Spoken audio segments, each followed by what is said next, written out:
Meu caro Marcelo Coutinho, bem-vindo, bom dia pra você, temos muito a falar, é dólar e índice na tela, é a sua tese sobre esses dois personagens. Bem-vindo, meu amigo. Bom dia, Lindinha, tudo bom? Bom dia, tudo firme e forte. Bom dia. Bom dia, pessoal, bom dia a todos.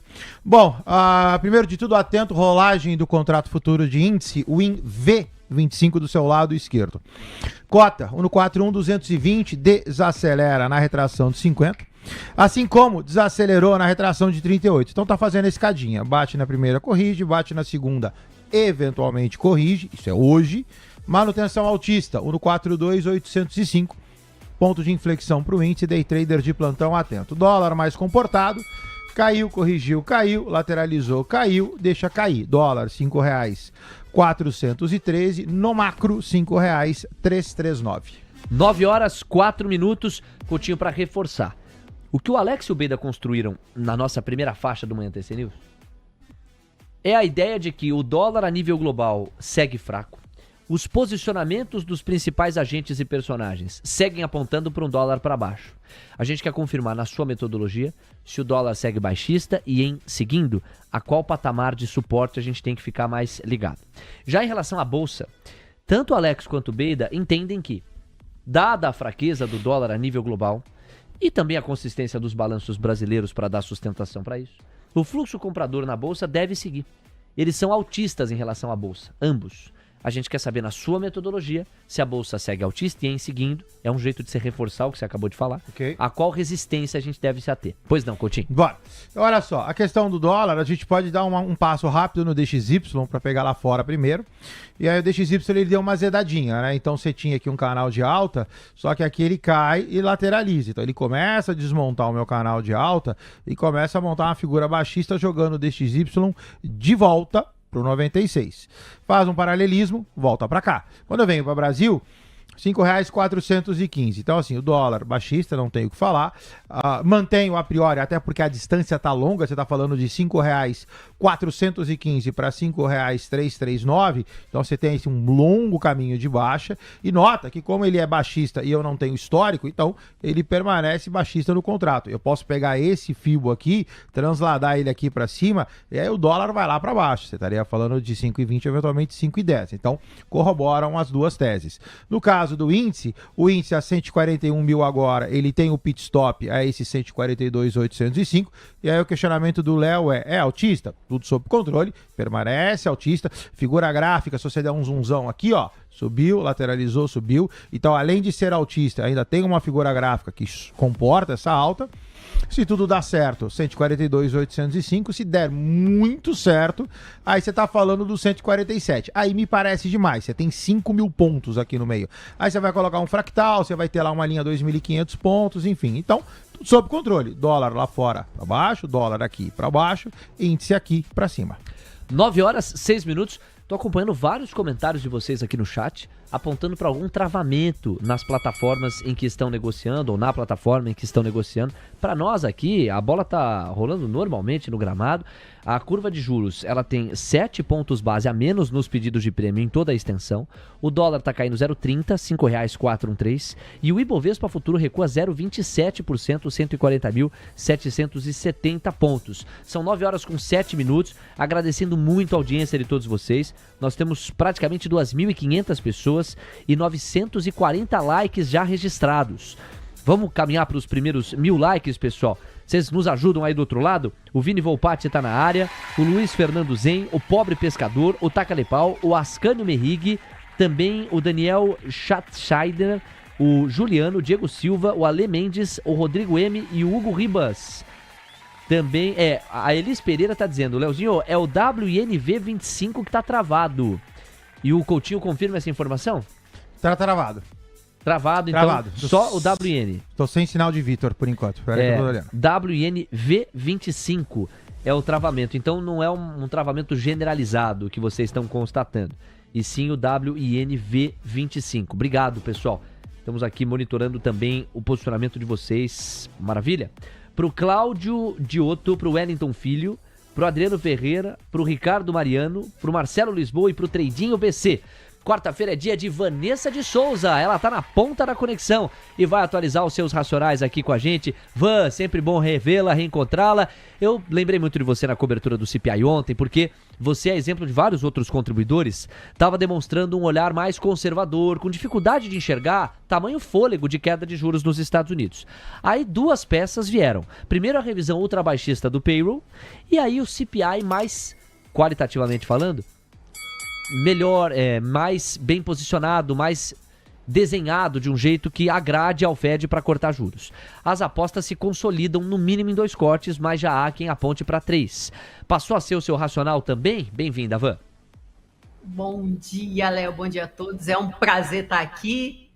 E já atualizando vocês, né? Realmente, o CPI ele veio em linha, mas ainda tem inflação nos Estados Unidos. E isso deixou os mercados animados acreditando em possíveis até 3 cortes de juros do Fed. E o Jeremy Powell, o Jeff Bezos, eu sou péssima com o nome, o gente, Scott Bessent. Desculpem. Isso, Scott Bessent. Ele falou ontem em uma reunião de que ele acredita que o Fed deveria vir com até 0,5% de corte, não 0,25% na próxima reunião. E isso o mercado acabou comprando essa ideia, acreditando que ele pode ser mais agressivo no corte do que 0,25%, como o mercado está precificando. Mas, no geral, acreditam que as 3 taxas o mercado já está pagando. E concluindo o que você falou, eu acredito ainda que ele não vai ser tão agressivo nas taxas, porque a inflação ainda não está reduzida. Mas os pontos que o Fed acompanha já está mostrando que já está na hora já de reduzir a taxa. Então, o cenário da Van é que haja, sim, a redução das taxas, das Fed Funds. Em linha com o dot plot, você está trabalhando com 2 cortes aí, né, Van? O Van confirma, 2 cortes até o final do ano.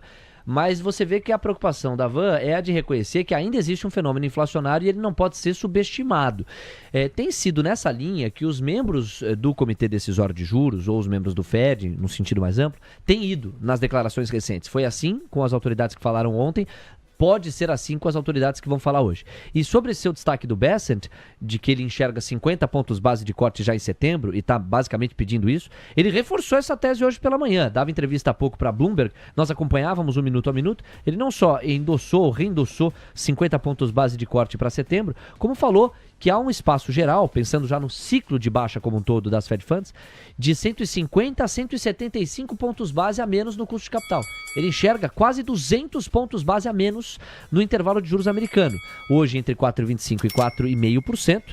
Se você considerar que ele está falando basicamente de um ciclo que vai empurrar essa taxa de juros para algo entre 2,5% a 2,75%. Seria um intervalo mais ou menos assim, né? Pouco abaixo dos 3%.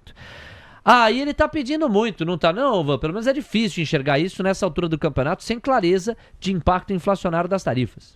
Exato. É o que está na mesa que a gente imagina que seja o principal ponto que o Fed não quer ser mais agressivo reduzindo as taxas, é porque ainda não está refletindo realmente o custo dessas tarifas. A gente viu que os dados, né, se você abrir todo o CPI, ainda na cadeia produtiva ainda não representa a inflação para o consumidor.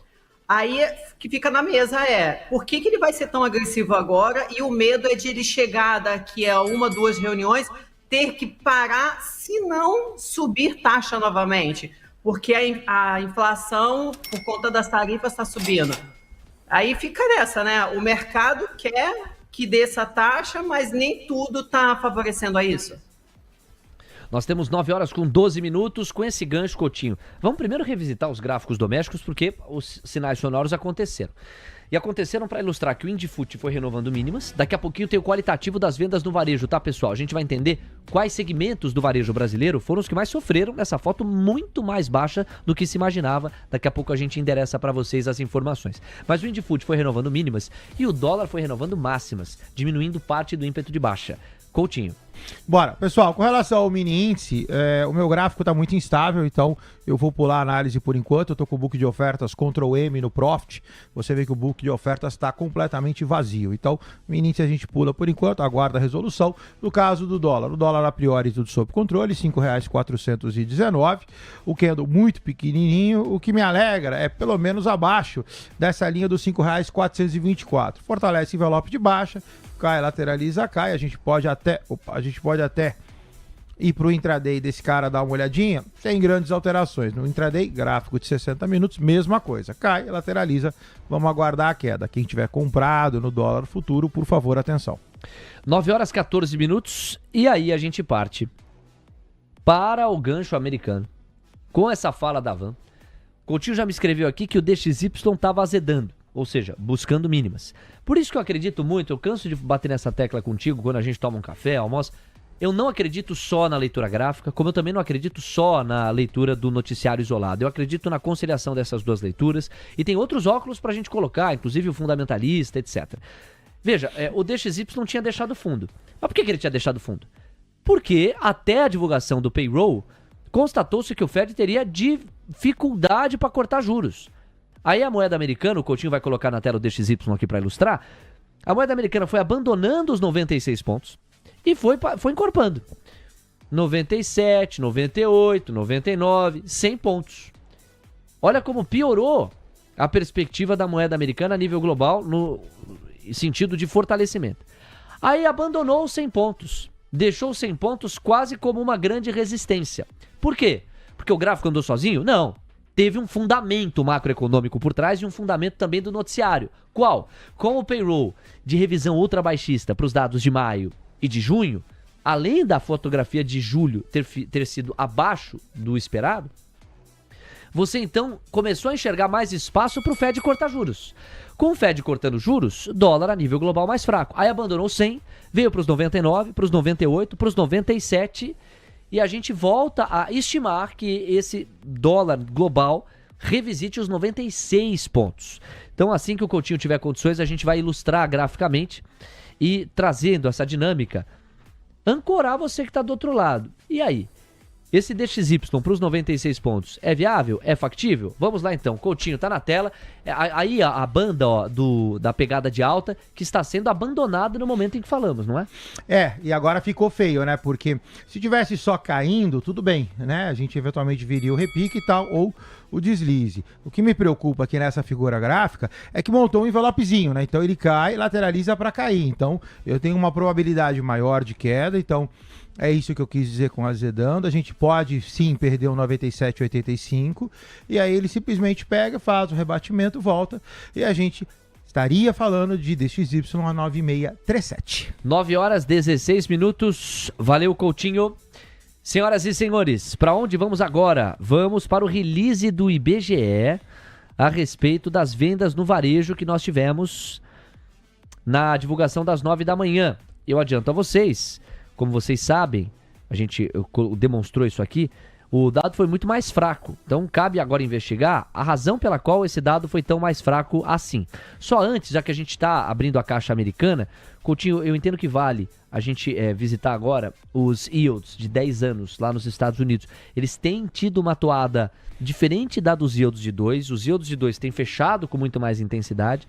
Os yields de 10, até refletindo alguma insegurança institucional perante o nível de blindagem que o Fed vai ter para atuar, diante de tantas substituições como as que se desenham no curto prazo, a gente tem visto os yields de 10 anos mais teimosos, com mais dificuldade para cair. E o Coutinho pode ilustrar isso graficamente. Vai lá, Coutinho. Vamos lá, pessoal. Vamos colocar aqui. Deixa eu ver se dá certinho. Colocar esse cara lado a lado. Senão eu pego e faço unitariamente. Ficou bonitão. Olha só. Índice de yields de 2, lado esquerdo. E agora deixa eu jogar para cá. Quem sabe faz ao vivo. Yields de 10, lado direito. Então, o que você vê? O que o Léo acaba de falar. A figura gráfica, ela é diferente. Os yields de 2 anos, você tem a queda, paralelismo da queda. No caso dos yields de 2, você tem um movimento de correção e queda. No caso dos yields de 10 anos, mais teimoso, você tem a correção, mas você não tem a queda. Então você vê que as figuras, sim, elas são muito correlacionadas, mas você tem a discrepância, principalmente nesse ponto aqui, ó. Você pega essa queda, que você vai fazer o paralelismo com essa, aqui você tem a alta e posterior baixa, aqui você tem a alta e ainda o início, vamos falar assim. Você pega o curto prazo, yields de 2 anos a 3,70%, você pega o 10 anos, em alta ou mais alto, 4,25%. 9,18. Obrigado, Coutinho. Van, ainda para fechar as caixas aqui de Estados Unidos, como é que tá o teu posicionamento para S&P? A fotografia das ações americanas segue muito bem, obrigado, e os índices rondando máximas históricas de novo. Nasdaq, idem. Continua altista, a sua tese, comprada em bolsa americana. Compartilha um pouco do seu itinerário aí nessa posição. Sim, sim. As bolsas continuam a todo vapor. O que tem de importante para essa semana, para esse próximo período, a gente tem resultado de NVIDIA, que ainda não saiu, que é uma ação que tem peso relevante no índice. A gente continua ainda com bons olhos, acreditando que a performance do índice S&P 500 pode continuar, sabendo que se o Fed realmente reduzir as taxas de juros 2 ou mais ainda esse ano, é favorecido o mercado acionário, diminuindo o custo das empresas, ainda mais as empresas de tecnologias que têm o custo de dívida muito alto. E juros baixos é bom para as empresas. E lembrando também que acabou o período de blackout, que é quando as companhias elas podem voltar a fazer recompra de ações. Isso pode trazer um fluxo comprador para a Bolsa, favorecendo e segurando essa alta do índice S&P 500.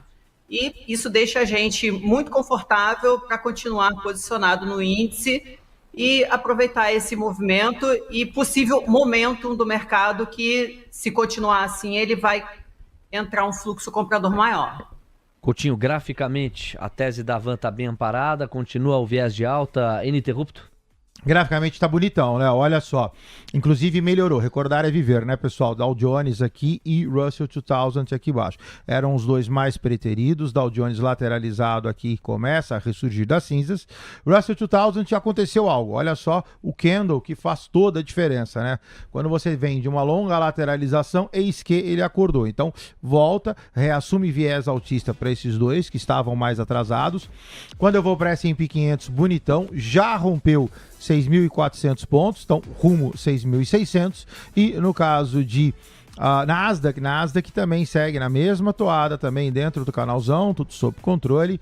Próximo objetivo desse cara, 24.290. 9h21, dólar índice voltando para sua tela, moeda americana, cota R$ 5,417, é um recuo de 0,21%, e Bovespa futuro caindo 0,39%, 140.555 pontos. TC News, seu resultado, a nossa marca. O Profit Ultra é a plataforma do trader, completa, rápida e segura. Com o Profit Ultra, você identifica o movimento dos big players, automatiza e otimiza suas operações e ainda conta com replay de multiativos, além de muito mais.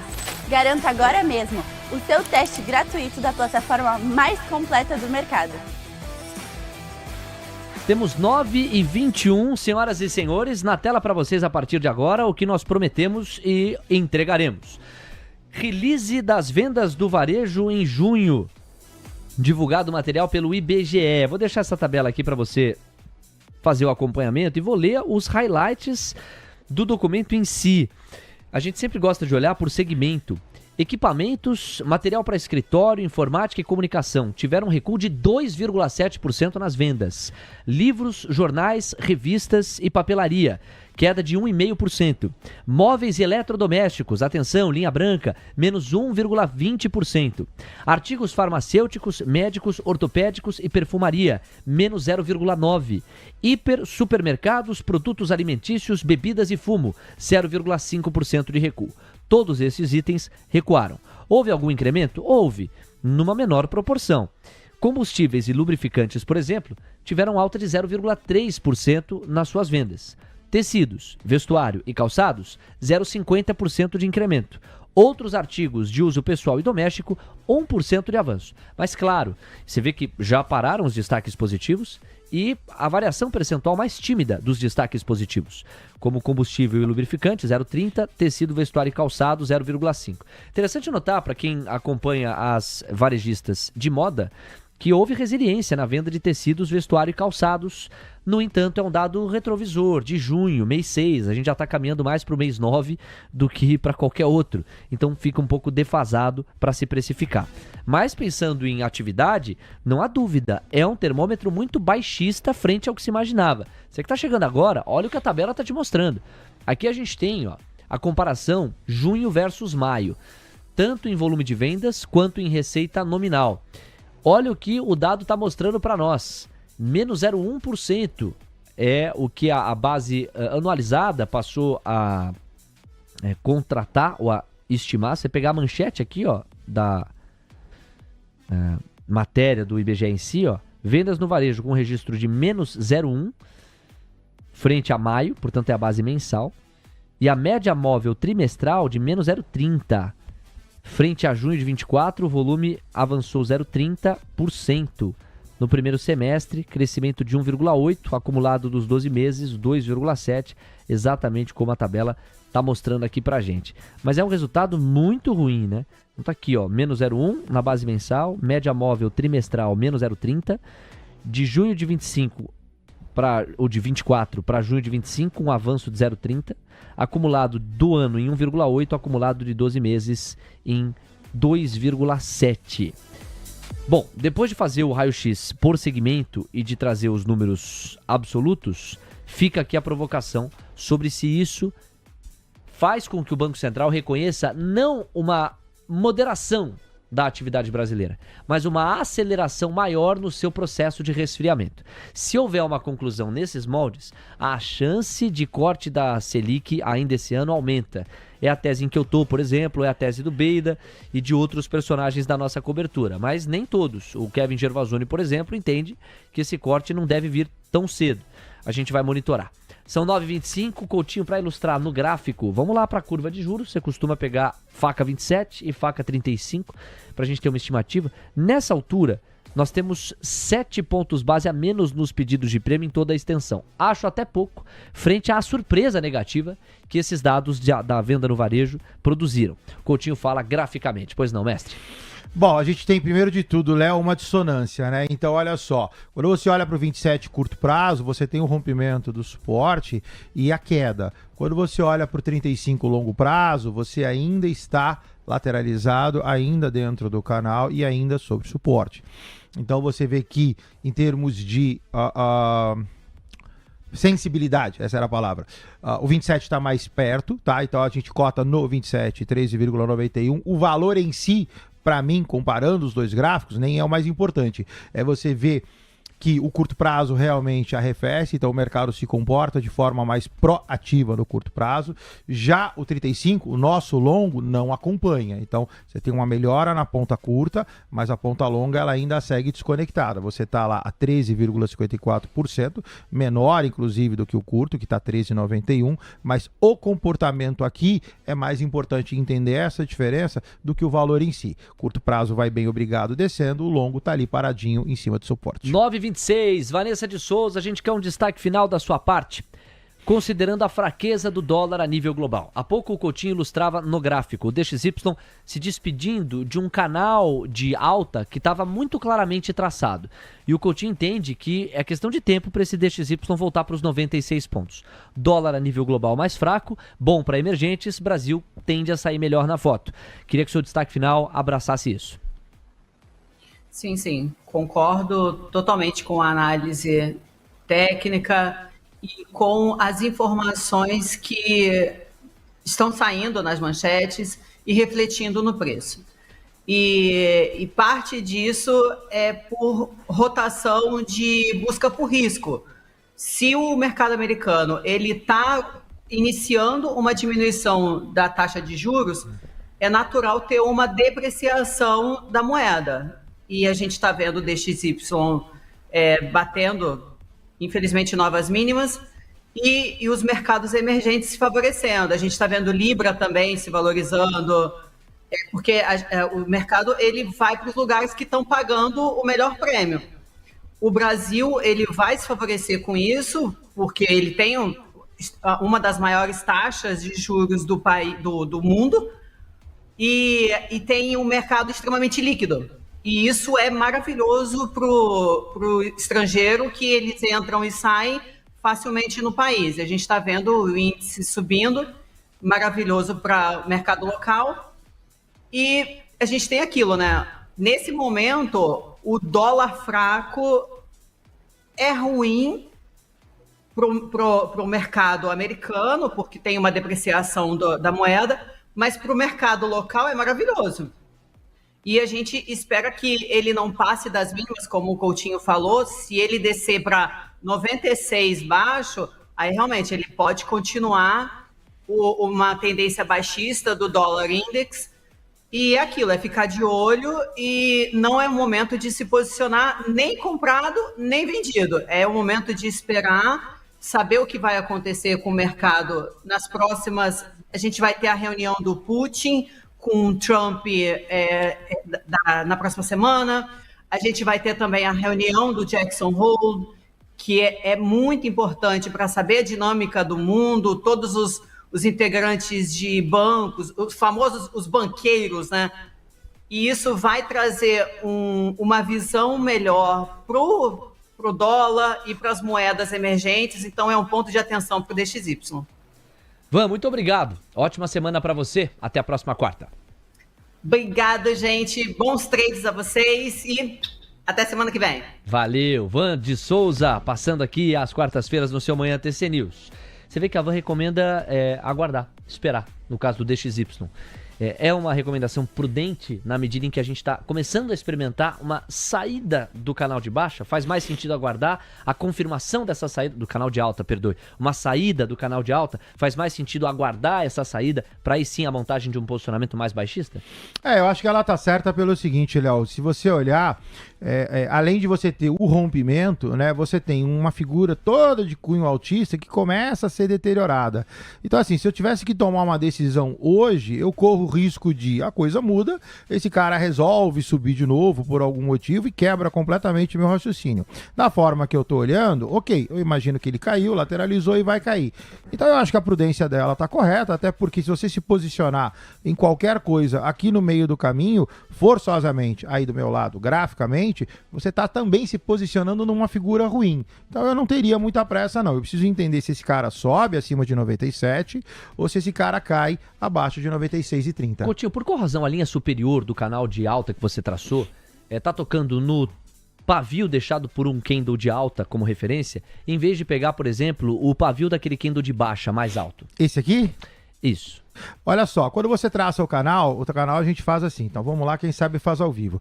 O canal, você sempre pega linhas adjacentes. Então a gente vem pra cá, canal. Pronto. Então eu vou pegar primeiro 2 fundos. Por que 2 fundos?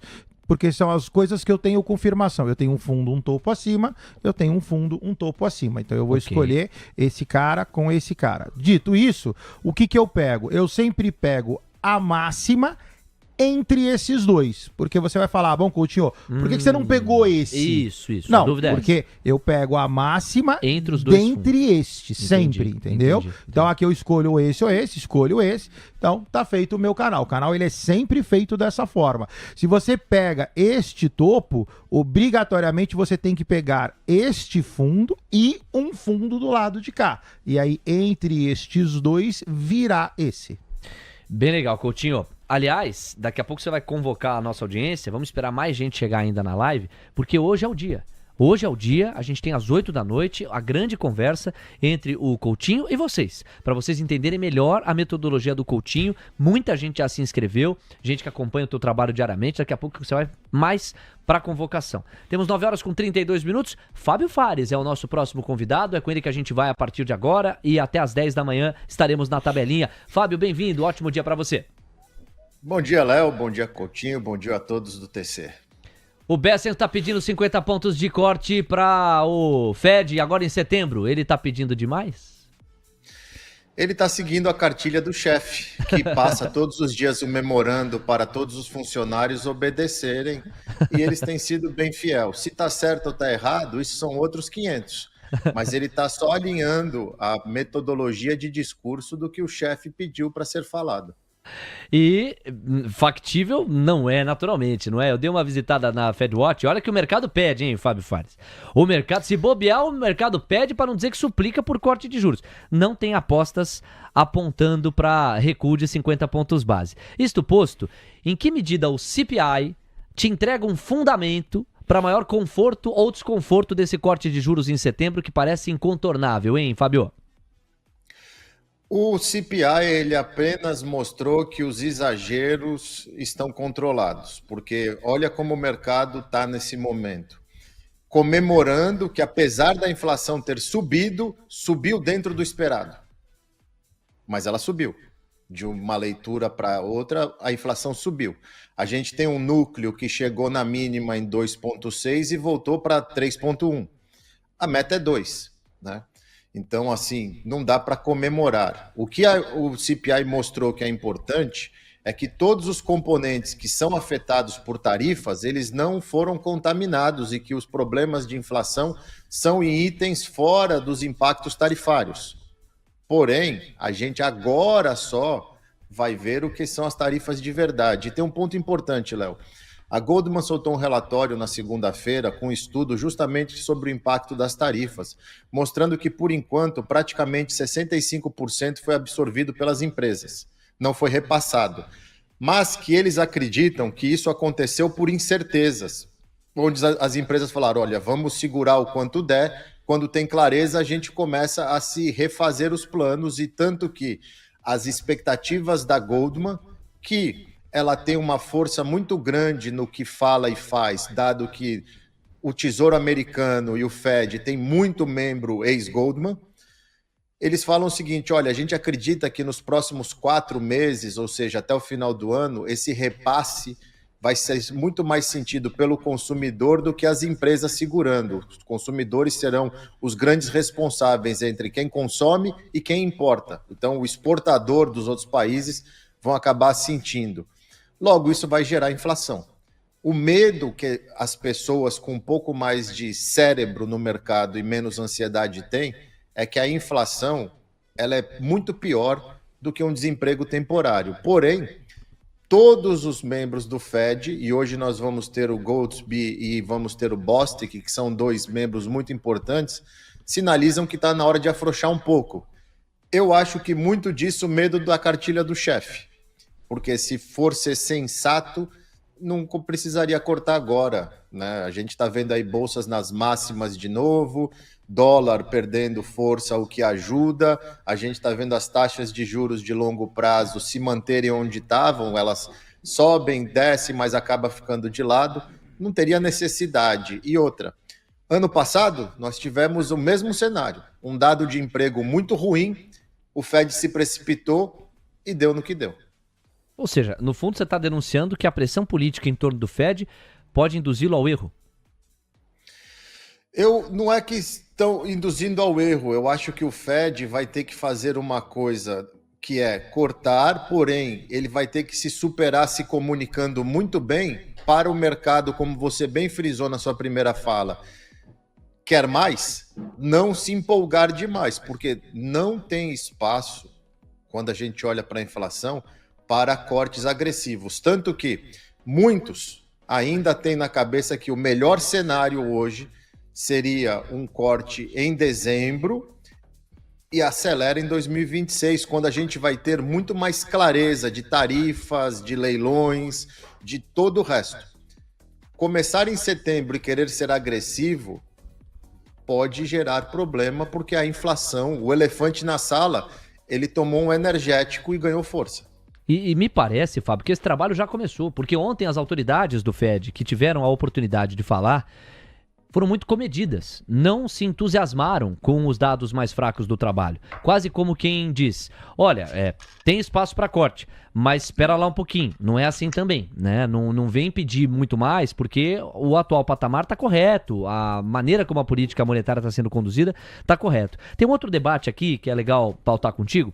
O Bessent, em entrevista à Bloomberg mais cedo, declarou que devemos estar 150 ou 175 pontos base acima do que poderíamos estar nas Fed Funds. Como quem sugere que o ciclo de baixa pode tocar em quase 200 pontos base. E aí a gente tem um debate sobre a taxa neutra, efetivamente. É isso que eu queria pautar contigo. Para o Bessent, e aí não sei se é a mando do Trump ou por convicção, com base nas modelagens e nos estudos, existe um espaço aí para o ciclo total de flexibilização, no mínimo entre 150 a 175 pontos base. Qual que é a tua avaliação? Eu acho que a gente vai ter juros neutros, vai ser alguma coisa de juros reais entre 0,5% e 1%. Então, se a gente jogar na banda alta 1% e inflação na meta 2%, a gente para em 3%, teria aí 1,5% de corte. Eu não acredito que hoje, com o cenário inflacionário do mundo todo, a gente consiga ter de novo, principalmente nos Estados Unidos, uma taxa de juros real zerada ou negativa. Então, no mínimo, 0,5% de juros positivo. Com uma inflação de 2%, a gente põe o Fed Funds entre 2,5% e 3%, ou 3%, 3,25%. Muito mais hoje para 3% com juros real próximo de 1%, do que ao contrário. A gente já viu que esse experimento de juros zeros não deram certo. Quando a gente pega pós-Lehman de 2008 até quase 2020... né? Um estudo bem interessante até, Léo, se a gente for lembrar, é que a gente não tem memória porque o Covid bagunçou nossa cabeça. Mas no primeiro mandato do Trump, em 2019, que foi o ano pré-Covid, a economia americana crescia acima de 2%, nós tínhamos o Fed fazendo o quantitative easing, injetando dinheiro, a gente tinha condições de pleno emprego aqui nos Estados Unidos, a taxa de 10 anos baixa e juros zero. Isso foi um experimento interessante porque já tinham estudos mostrando que alguns itens americanos eram deflacionários, itens de consumo, e tentando entender essa dinâmica da economia americana. Tem uns papers bem interessantes acadêmicos sobre o tema. Só que aí veio o Covid e imprimiram 6 trilhões de dólares. Isso muda o jogo. Então você tem duas formas de voltar a ser o que era. Uma política monetária acomodativa com juros reais, positivos, que vai levar bem mais tempo, ou um big crash, que infelizmente assim já tentaram, né? Recessão, vai quebrar tudo e a bolsa sobe. Então, esse big crash eu acho que ficou um pouco mais difícil. A gente precisa do que o Taleb, eu não gosto muito dele, mas ele criou a expressão cisne negro. A gente precisa de um urubu, um cisne, alguma coisa para fazer essa bolsa cair, porque tá difícil. É mesmo, né? É impressionante a resiliência. Você vê que abril, maio, a gente teve a queda de 20%. Rapidamente a coisa se resolveu. O buraco foi fechado e máximas históricas reatingidas. E nós estamos muito mais próximos de novas máximas históricas do que de uma nova correção. A gente atrela isso a quê? Aí você tem o cruzamento, Fábio, com os resultados das empresas. E são resultados, muitas vezes, sólidos, fortes, de ampla geração de caixa. Houve um momento em que eu perguntei para você, Fábio, a qual linha a gente deve ficar mais atento para identificar um sinal de desaceleração? Você não falou payroll, você não falou JOLTS, você não falou CPI, você não falou PCI, você falou resultado das empresas. É importante ver como elas estão projetando o futuro, a ideia de guidance, os números que elas estão entregando. Sob a luz desse aspecto, essas máximas históricas do S&P e do Nasdaq, ainda que haja um fator empolgação, param de pé? Por enquanto param de pé, Léo. Se a gente for olhar que a gente está no final da temporada de resultados de grandes empresas, faltam só a NVIDIA, e a surpresa foi positiva em mais de 8% de crescimento de receita, sendo que as expectativas eram que o segundo trimestre de 25 seria o pior por causa de todas as incertezas e entregou bem mais receita, fica complicado. Uma das coisas que eu gosto muito de frisar, e foi o que me ajudou muito a não cair em armadilhas, é justamente isso. A gente tem que olhar onde a gente coloca o dinheiro, e onde a gente coloca o dinheiro, que são nas empresas, elas estão falando, olha, eu estou tranquila. Tem alguns resultados que preocupam? Claro, tem alguns resultados que preocupam. Quando a gente olha o varejo americano, principalmente a parte de comida, o Chipotle da vida, o Cava divulgou ontem, você vê que o fluxo em lojas caiu. Então, assim, o consumo está diminuindo, só que ao mesmo tempo isso ainda não reflete no lucro das empresas. A gente tem uma expectativa nesse trimestre de um crescimento de 4% e está com projeção de 11%. Então, é surpresa positiva. E o que mais demonstra o seguinte, se já era negativa a expectativa para esse trimestre e tivemos uma surpresa extremamente positiva e os guidances têm se mantido, a gente tem crescimento de expectativa para os próximos trimestres e vou colocar um prêmio maior ainda do tipo, pô, se cresceu 11 quando a gente esperava 4, estou esperando 8, vai crescer 20. Tem uma série de fatores que ajudam. Eu acho que todo mundo que está escutando e colocou a mão em inteligência artificial e já usou, mesmo que de forma precária, percebeu o ganho de produtividade que você tem. Você consegue fazer muito mais com muito menos. Então imagina que várias empresas que estão colocando essa parte tecnológica para rodar estão ganhando mais eficiência. Num primeiro momento, a sua margem explode.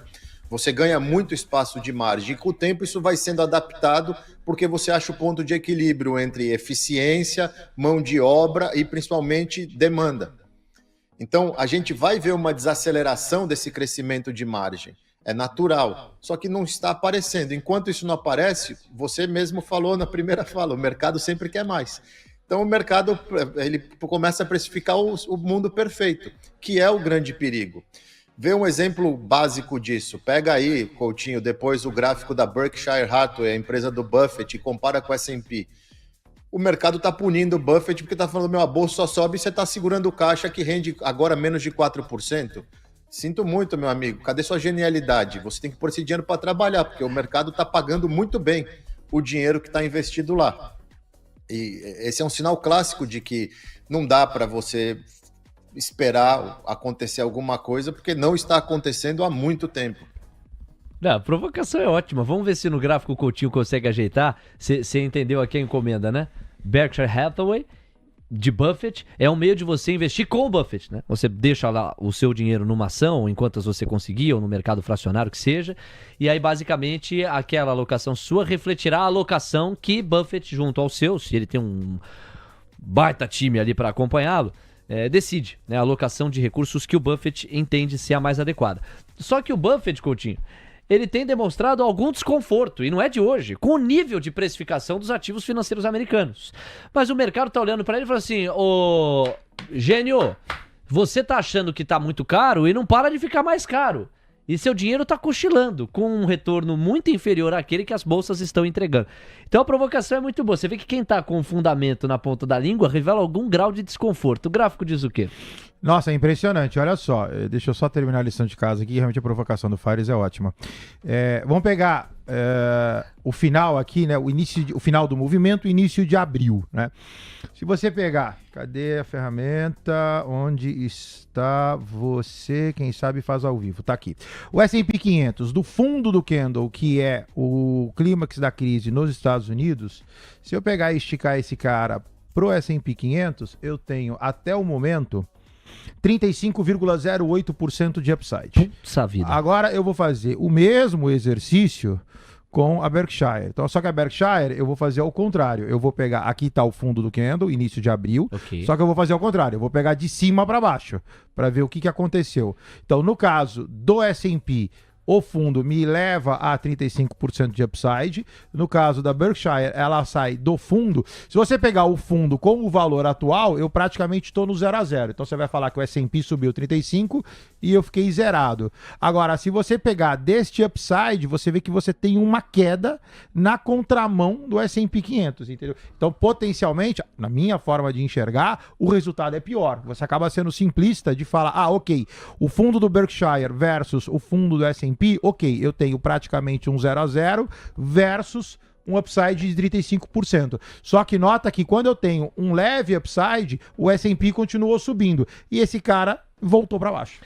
O tempo vai dizer qual estratégia está sendo a mais assertiva e a mais eficiente, Fábio. Se é a estratégia de quem está se lançando mesmo para as bolsas americanas e colhendo os frutos disso no curto prazo, ou se esse comedimento do Buffett e dos seus de esperar um pouco para uma alocação mais, não sei se racional é o adjetivo, mas mais confortável.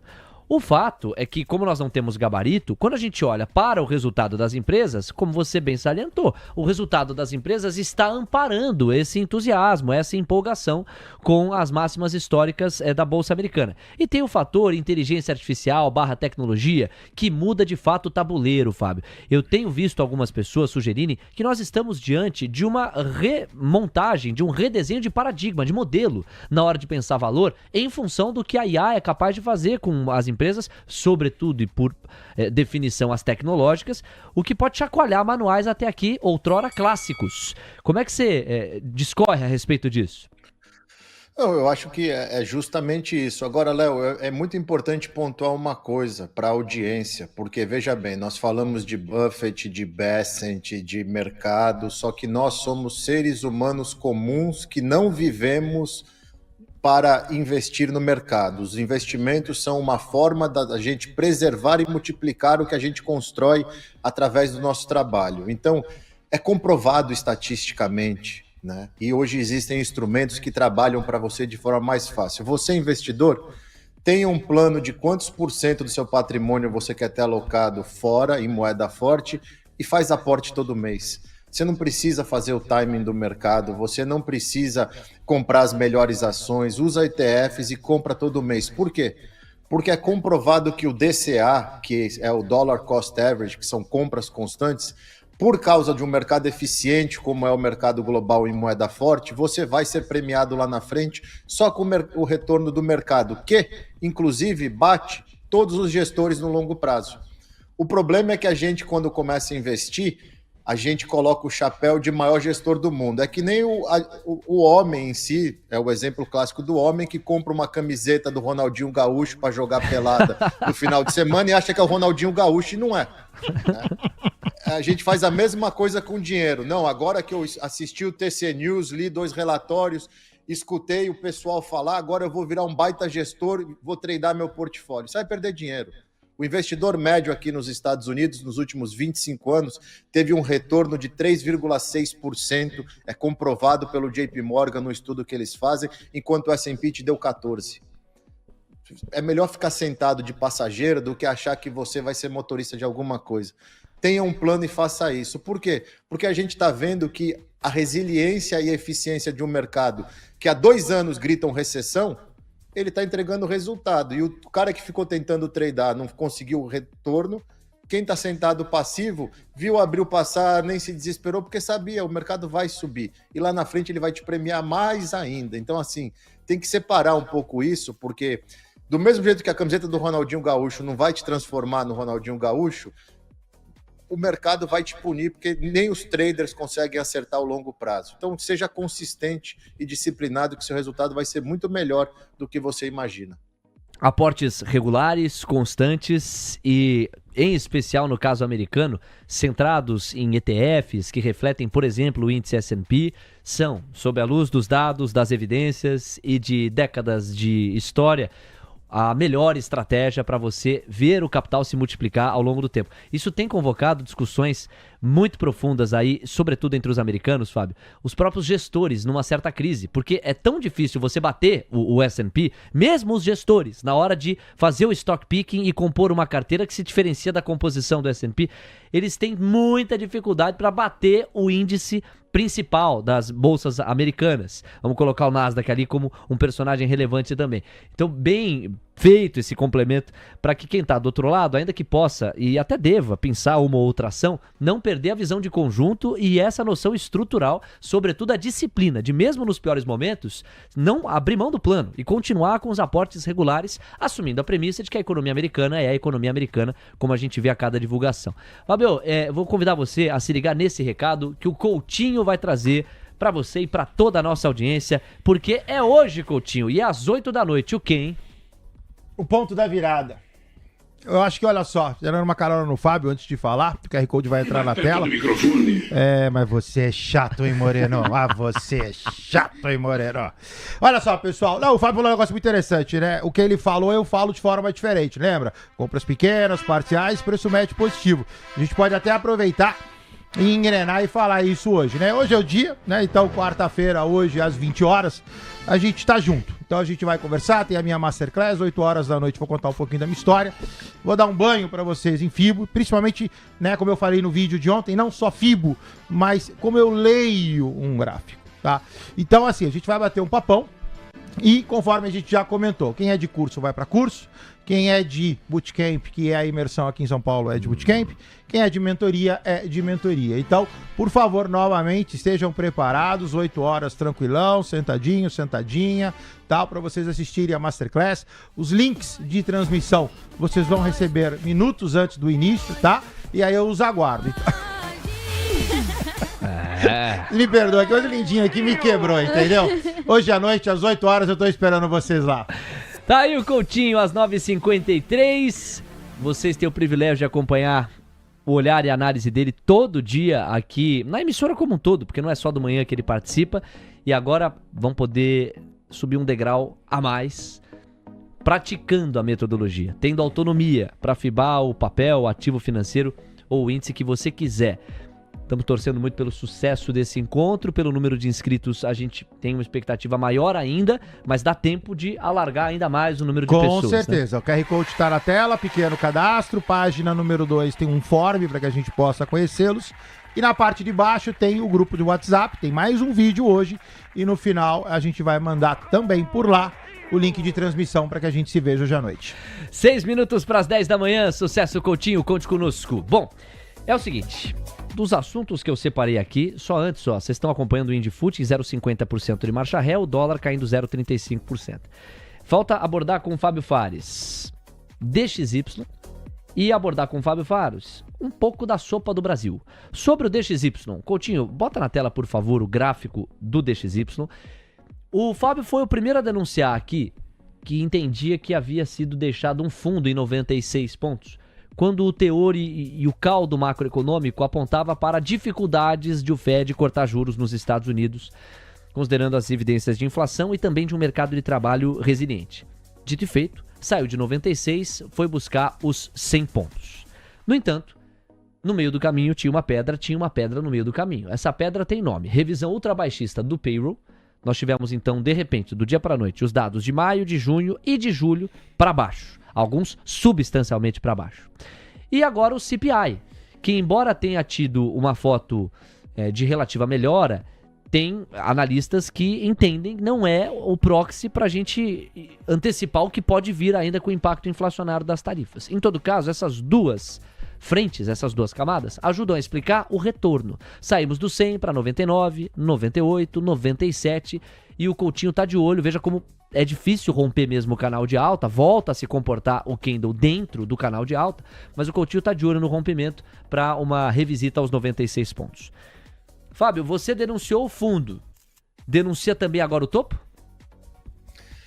Olha, Léo, eu acredito que as coisas mudam com as incertezas. Ninguém imaginava que o payroll ia trazer essa fotografia photoshopada, né? Transformaram a Gisele Bündchen em Aracide Almeida. Ninguém esperava isso. Quem é mais velho vai lembrar da nossa querida Aracide Almeida. Photoshoparam ela e aí pegou nós de calça curta. O que é legal, é importante as pessoas observarem para aprendizado, que é muito bom, é entenderem como a política monetária, né, a expectativa de política monetária mais frouxa nos Estados Unidos faz o dinheiro se movimentar muito rápido. Porque, reparem até em relação ao real, quando você isola o Brasil e vê todos os desafios que o Brasil tem na economia interna, ninguém acredita que esse dólar está se desvalorizando frente ao real nessa velocidade. É uma foto isolada. Que, ao mesmo tempo, é a analogia ao contrário. A Aracide Almeida, que é o Brasil hoje, está Gisele Bündchen por causa do dinheiro fugindo dos Estados Unidos, onde está falando, olha, vou render menos aqui, vamos buscar rentabilidade em outros lugares, pela mesma correlação de risco. Eu não acredito que o Fed tem muito espaço para ser muito agressivo em corte de juros, apesar de todo o ruído. A gente tem que separar sinais de ruído. O payroll foi um sinal. Agora, toda essa pressão para muitos cortes é ruído. A gente não está vendo em dados macro, indicadores econômicos, espaço para você sair cortando 50, 100, porque, primeiro, a economia não está desacelerando. Sexta-feira nós vamos ter um dado de vendas no varejo que provavelmente vai vir muito mais próximo de 1% do que qualquer outra coisa. Então, assim, é expectativa. Isso pode vir um número horroroso e aí a gente fala, não, olha, veja bem, a expectativa estava errada, o número está péssimo, a economia está desacelerando rápido, o Fed vai ter que cortar mais. Eu acredito, eu falo com o Coutinho todos os dias sobre isso, ele me manda o gráfico, a gente troca uma ideia, que provavelmente a gente vai ter um reteste próximo das mínimas no cenário atual de que tem 3 cortes de juros esse ano. Porém, correndo o risco, como a gente viu no payroll, de um dado photoshopado mudar tudo, entendeu? Então a gente tem que ficar esperto nisso. Por enquanto, é dólar fraco até um dado provar o contrário.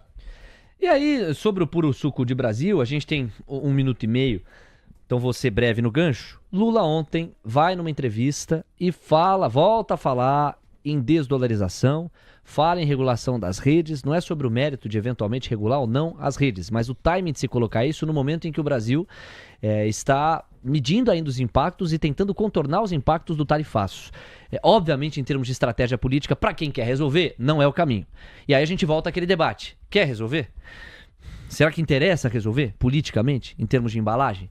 Então a gente queria também dar esse espaço para você arrematar no destaque final um pouco de como você está vendo o ambiente no Brasil. Você já antecipou um pouco, né, Fábio? Você acha que a gente aqui essencialmente é mais Araci, estamos mais Gisele, momentaneamente, em função do dinheiro que está circulando e irrigando os ativos brasileiros, né? Eu acredito, Léo, que o presidente ele está buscando manter dentro da base dele o discurso do inimigo comum e está fechando todas as brechas em relação a esse inimigo comum, vindo com um pacote fora da meta de incentivo para empresas que teoricamente vão se prejudicar com o tarifaço, porque parece que o governo americano não quer negociar, continua inflando o discurso de desdolarização, falando que está sendo apoiado por Índia, por Rússia e por China, mas a gente não vê nenhum dos três vocalizando isso. Parece aqueles caras que tem aquele amigo que é mais lerdinho e fica assim, vai lá, toca a campainha, faz aquilo lá, e aí o tonto vai e faz aquilo, a hora que ele olha para trás não tem ninguém com ele, entendeu? É bem comum isso acontecer. E essa história das redes sociais, o vídeo do cara sobre pedofilia é um ponto muito importante que sempre tem que se tomar cuidado, mas não precisa ir desse calcanhar como o governo está querendo ir, porque já tem outros projetos que punem a pedofilia e tudo mais, e dá para se fazer mantendo a liberdade de expressão. A gente sabe a agenda do governo, o governo vai jogar o jogo dele, porque tem eleição ano que vem. Se Deus ajudar, o ano que vem nas urnas a gente vê a resposta do Brasil. Mas que a economia hoje não está na foto que os ativos de risco brasileiro pintam, ela não está. Eles estão traçando um cenário de várias mudanças em 26 e surfando uma onda de dólar fraco global. 10 em ponto. Fábio Fares, muito obrigado, aquele abraço e até a próxima quarta. Boa semana para vocês, bom evento hoje, Coutinho. A gente se fala semana que vem. Um forte abraço. Obrigado, lindão. Valeu, Fábio. 10 horas, 1 minuto. Atenção para os destaques, porque o mercado à vista tá chegando. Se liga nas manchetes. MRV&Co aprofunda prejuízo líquido no segundo trimestre com impairment da Resia. Divisão americana teve prejuízo líquido de 886 milhões de reais no trimestre, puxando o resultado. Americanas reduz prejuízo em 94,7% no segundo tri, caindo para 98 milhões de reais. As operações melhoraram em eficiência e a gestão da estrutura de capital também apresentou progresso. Prejuízo da CVC mais que dobra no segundo tri, impactado por piora no resultado financeiro. Entre abril e junho, a receita líquida da companhia foi de 348 milhões de reais, uma alta anual de 10%. Resultados que saíram hoje, mais cedo, em trimestre morno para seguro alto, Porto lucra 50% mais. Resultado financeiro ajudou. Estratégia é manter rentabilidade da principal fonte de receita dentro da vertical de seguros. E ainda, Bradespar tem lucro de 450 milhões, queda de 16%. Resultado financeiro foi positivo em 30 milhões, alta de 53,3% no ano. 10 horas 2 minutos, a sua cobertura do mercado à vista está começando.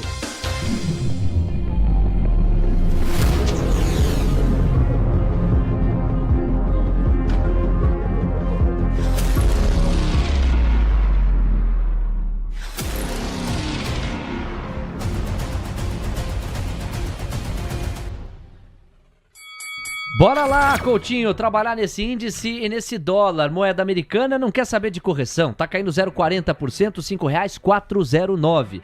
O Ibovespa Futuro quer saber de correção. Depois da alta de ontem, agora recua 0,50%, 140.435 pontos. Vamos ver o que a dinâmica do à vista vai contratar. É você.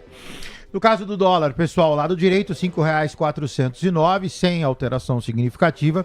Gráfico de 60, começamos o segundo candle. A priori, para baixo, cai, lateraliza, deixa cair. A priori, no primeiro candle, ficamos ali no 0 a 0, chegou a ter um paviozão superior, devolveu, virou.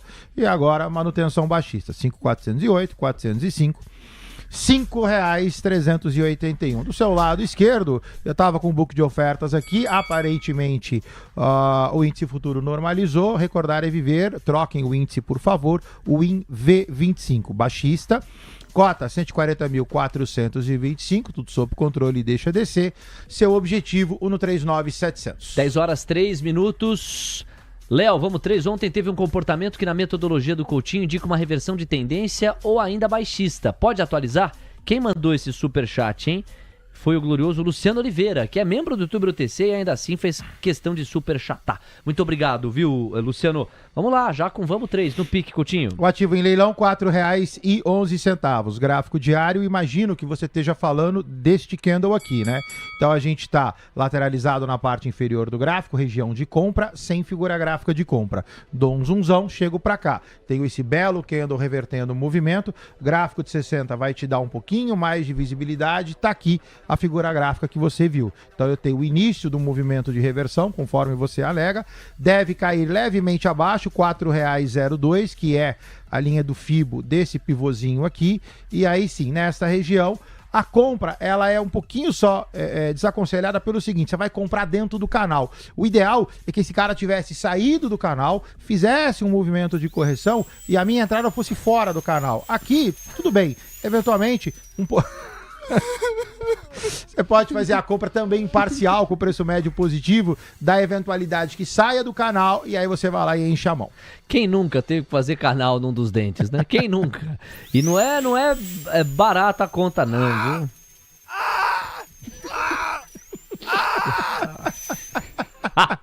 Para os investidores dentistas, nosso pedido de desculpa. Sabemos que já melhorou, que a sensibilidade está menos aguerrida do que já foi um dia com a tecnologia, não é verdade? Mas esse barulhinho aí dá aflição. Mas eu acho que não tem tecnologia para isso não, Lindinho. Vai pegar a broca e... Não, tem a broca e tal, mas eu acho que os equipamentos eles deram uma melhoradinha aí, Coutinho.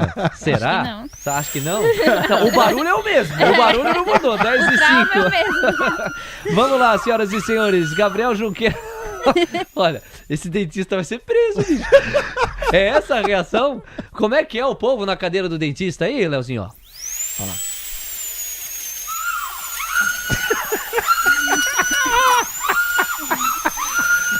Gabriel Junqueira, você que nunca fugiu do dentista na vida, traz pra gente o seu olhar. Eu queria começar com MRV, até porque estamos com muita notícia, pouco tempo proporcional ao volume de resultados divulgados. MRV apresentou prejuízo.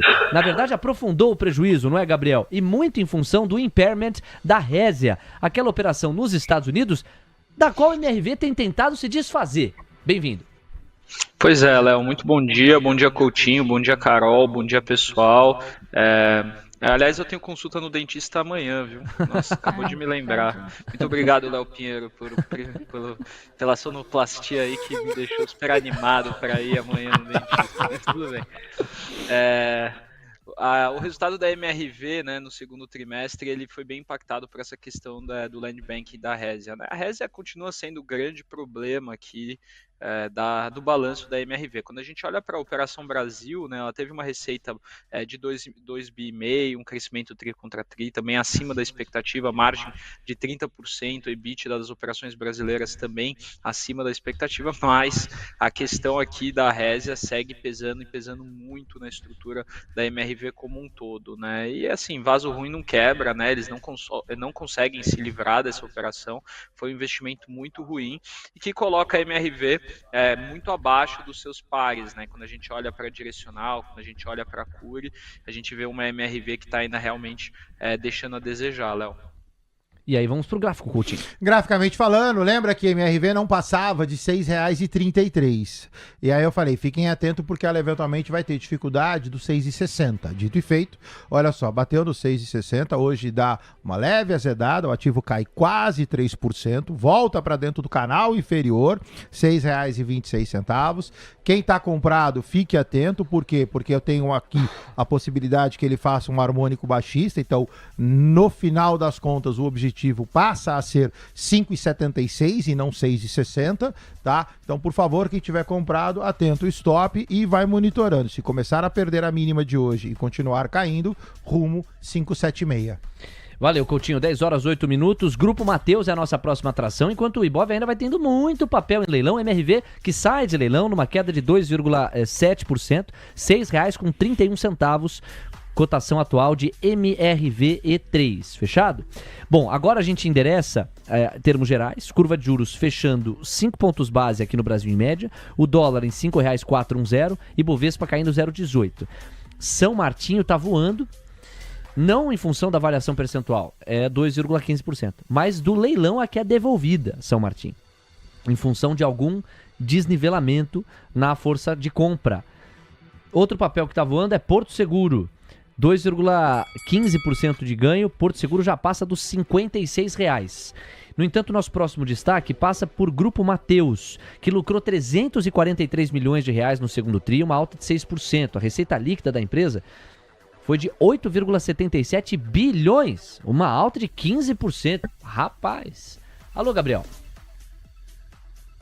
Aí mostrando que no segmento de supermercados ele continua sendo a queridinha do mercado e também, né, a melhor empresa, né? Eu acho que quando a gente olha o same store sales aqui, acabou ficando em 2,7%, né? Isso é um pouquinho abaixo também da média do que a gente está vendo no varejo, mas dentro dos supermercados é um same store sales bastante positivo, né? Então o Grupo Mateus, ele, vamos lembrar, ele opera na sua maior parte ali na região norte e nordeste, ele tem um crescimento muito acelerado, é um crescimento muito interessante e de certa forma acaba tendo um certo monopólio também nessas regiões, como um grande grupo mais estruturado nessa parte de supermercados. É um setor que eu não gosto, Léo, eu particularmente acho que tem margens estreitas, muito sensível à inflação, mas ao mesmo tempo, quando você olha todas as empresas, a GMAT 3 acaba se destacando bastante. E o gráfico, Coutinho, o que ele diz?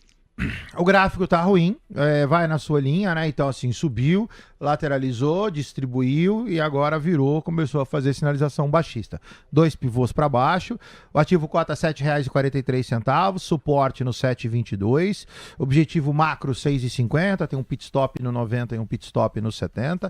Quem tá comprado, por favor, atenção, abaixo de 7,22 azeda. Temos 10h10. Bom, a notícia é Porto Seguro. Porto Seguro é o grande destaque de alta, só perde para São Martinho, mas vai subindo timidamente frente ao que subiram, por exemplo, ontem BTG, Sabesp, em função dos seus resultados. PSSA3 avança 1,30% a R$ 55,70. Vamos lá para a notícia em si, enquanto o MRV vai segurando 2,7% de recuo. Não está passando da perda dos 6,30, tá, pessoal? Mas vamos lá, então. Em relação a Porto Seguro, em trimestre morno para o seguro alto, Porto lucra 50% mais no resultado financeiro. Vou mostrar aqui a notícia para vocês. Está aqui o CEO, o Paulo Kakinoff.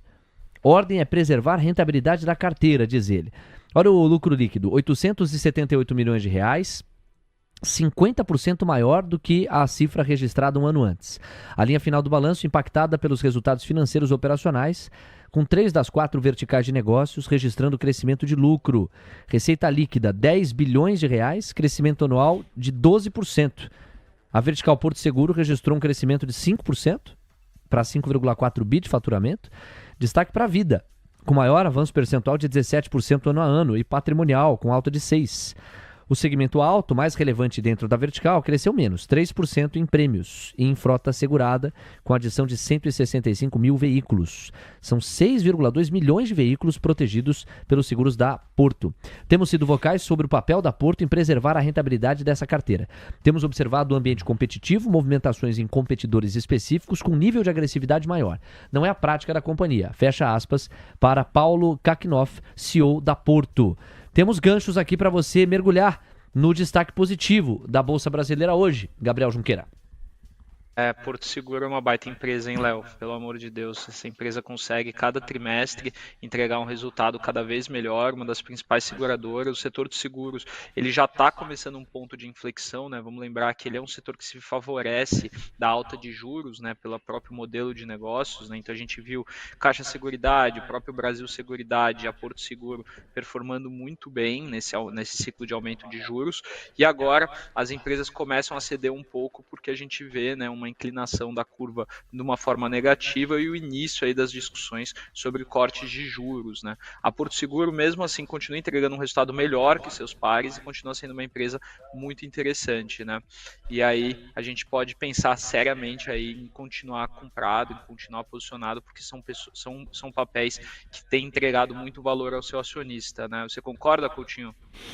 Bonitão, olha só. Primeiro de tudo, gráfico longo, então melhor visto no semanal, primeira coisa, e aí quando você dá o zoomzão, figura gráfica de FIBO perfeita, ativo altista, sobe como se não houvesse amanhã, subiu, corrigiu, retração de 61,8, terceira linha pianinho, volta a subir, leitura de candle com candles de aceleração, cai menos, vira, sobe, e aí sobe mais.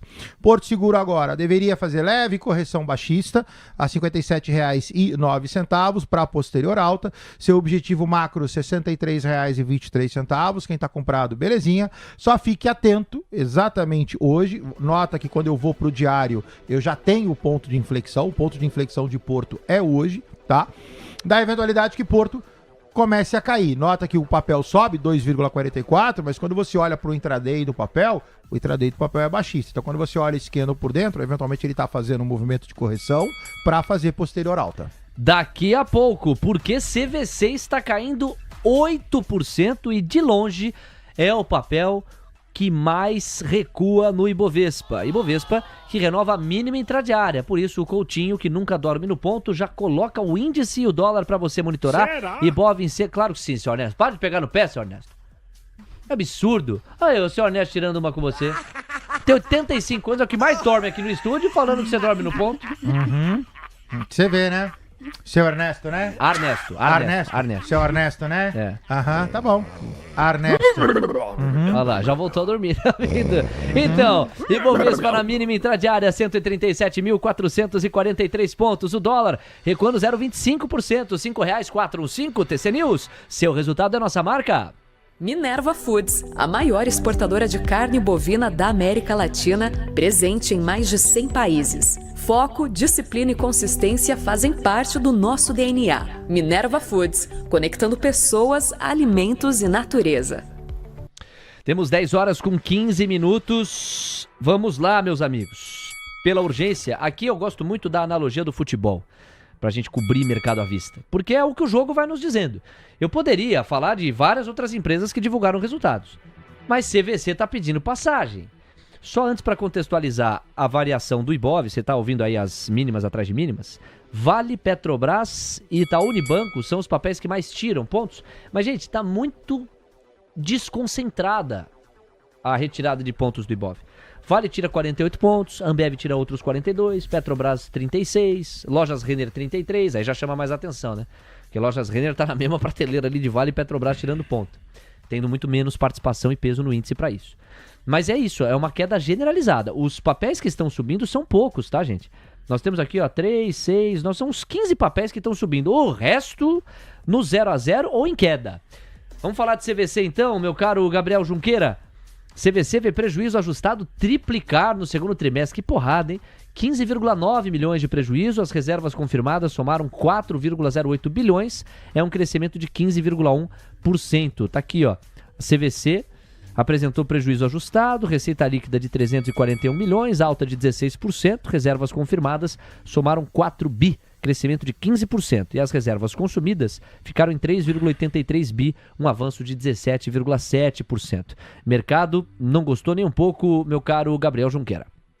Não, o mercado não gostou, Léo, e apesar da gente ter tido, né, um crescimento da receita, você teve uma menor rentabilidade na empresa, né, margens comprimindo, você teve aí um resultado que na Argentina ele melhorou bastante, mas aqui no Brasil, por causa desse descompasso até desse ciclo de juros muito alto, a gente está tendo aí uma situação bem ruim. O fluxo de caixa livre da empresa foi de 105 milhões, isso é positivo, né? A empresa gerou caixa e também ela continua com uma alavancagem bem estável em 0,9 vezes dívida líquida EBITDA, o que é bem abaixo do que a gente viu no ano passado. O problema maior, Léo, é que agora a turma só está querendo saber de Saint-Tropez, de Grécia, né? Ninguém mais quer viajar no Brasil e aí a CVC está dando essas pauladas, né? Chiquérrimo, nosso querido Junqueira, hein? Olha só, pessoal, baixista, subiu, lateralizou e agora começa a cair. R$ 2,11. Pivôzão de baixa desenhado, tudo sob controle, deixa descer. Comprados, lamentavelmente mal comprados, perda de 2,24, azedou o processo. Esse gráfico aqui é aquele gráfico da VEG, lá atrás, quando o VEG pegou e começou a derrocata. Então, por favor, atenção, é a mesma figura gráfica. Seu objetivo, R$ 1,97. Ibov na mínima intradiária, 137.134 pontos. Vamos falar de coisa boa? E olha que não é TechPix. Senhoras e senhores, Ethereum dando um show à parte, é isso? Nós podemos narrar um movimento, por que não? Histórico, porque seria a máxima histórica rompida. Nós temos agora o Bitcoin em 120.483 dólares. Olha o Ethereum. Vamos lá, Coutinho. Batemos máxima histórica, renovamos 4.710 dólares. Vai, Coutinho! Rumo a 4.887 dólares. Então, nota que já tem, inclusive, nova figura gráfica que me joga acima de 4.800. Quem está comprado, extremamente bem comprado. Fique atento, né? De novo, chegando próximo de uma terceira linha, eventual correção para posterior alta. Mas, como eu já tenho esse envelope de alta, eu já tenho uma figura que me jogue acima. Então, fique atento, por favor. De 713 a 887. Recua um pouco no gráfico para a gente ter clareza da máxima histórica do Ethereum, que vai ser um movimento muito importante para monitorar. Aí pelo teu gráfico bateu, é isso? Ah não, olha lá, ó, tem 4.000 e quanto de máxima histórica? Deixa eu ver aqui, pera aí. Acho que é 4.800, hein? Dá uma olhada. 4.861, tá? Falta pouco. Falta pouco. E aí uma coisa mais importante, quando você vai para o semanal, olha que doideira, olha essa linha, como ela casa com a linha do Fibo a 4.887. Então, o que isso traduz? E aí, por causa desta informação, eu vou flexibilizar a minha análise anterior. Eu falei que eu tenho, isso aqui é no diário, né? Eu falei que eu tenho um envelope de alta que me joga acima dessa linha de 4.800. Até aí tá correto, a análise técnica do Fibo é assim. Agora, com essa informação adicional que o Léo traz, como eu tenho uma máxima histórica para ser rompida, eventualmente isso daqui é um pouquinho mais difícil de ser rompido, então eu tenho uma correção que eventualmente não é tão leve, para aí sim fazer a posterior alta. Então, quem tiver comprado, belezinha. Chegando nessa região de 4.860, por favor, cola o stop. Falta pouco. 10 horas 20 minutos. Agora a guitarra vai suar. Senhoras e senhores, é o nosso parceiro. Aí, Guto Cerávulo, diretor da Central TC Investimento. Que isso, ô Guto? Camisa social, gravatinha. Que isso, hein, Guto? Bom dia pra você. Bom dia, vamos lá. Quero chamar a atenção para Banco do Brasil, turma.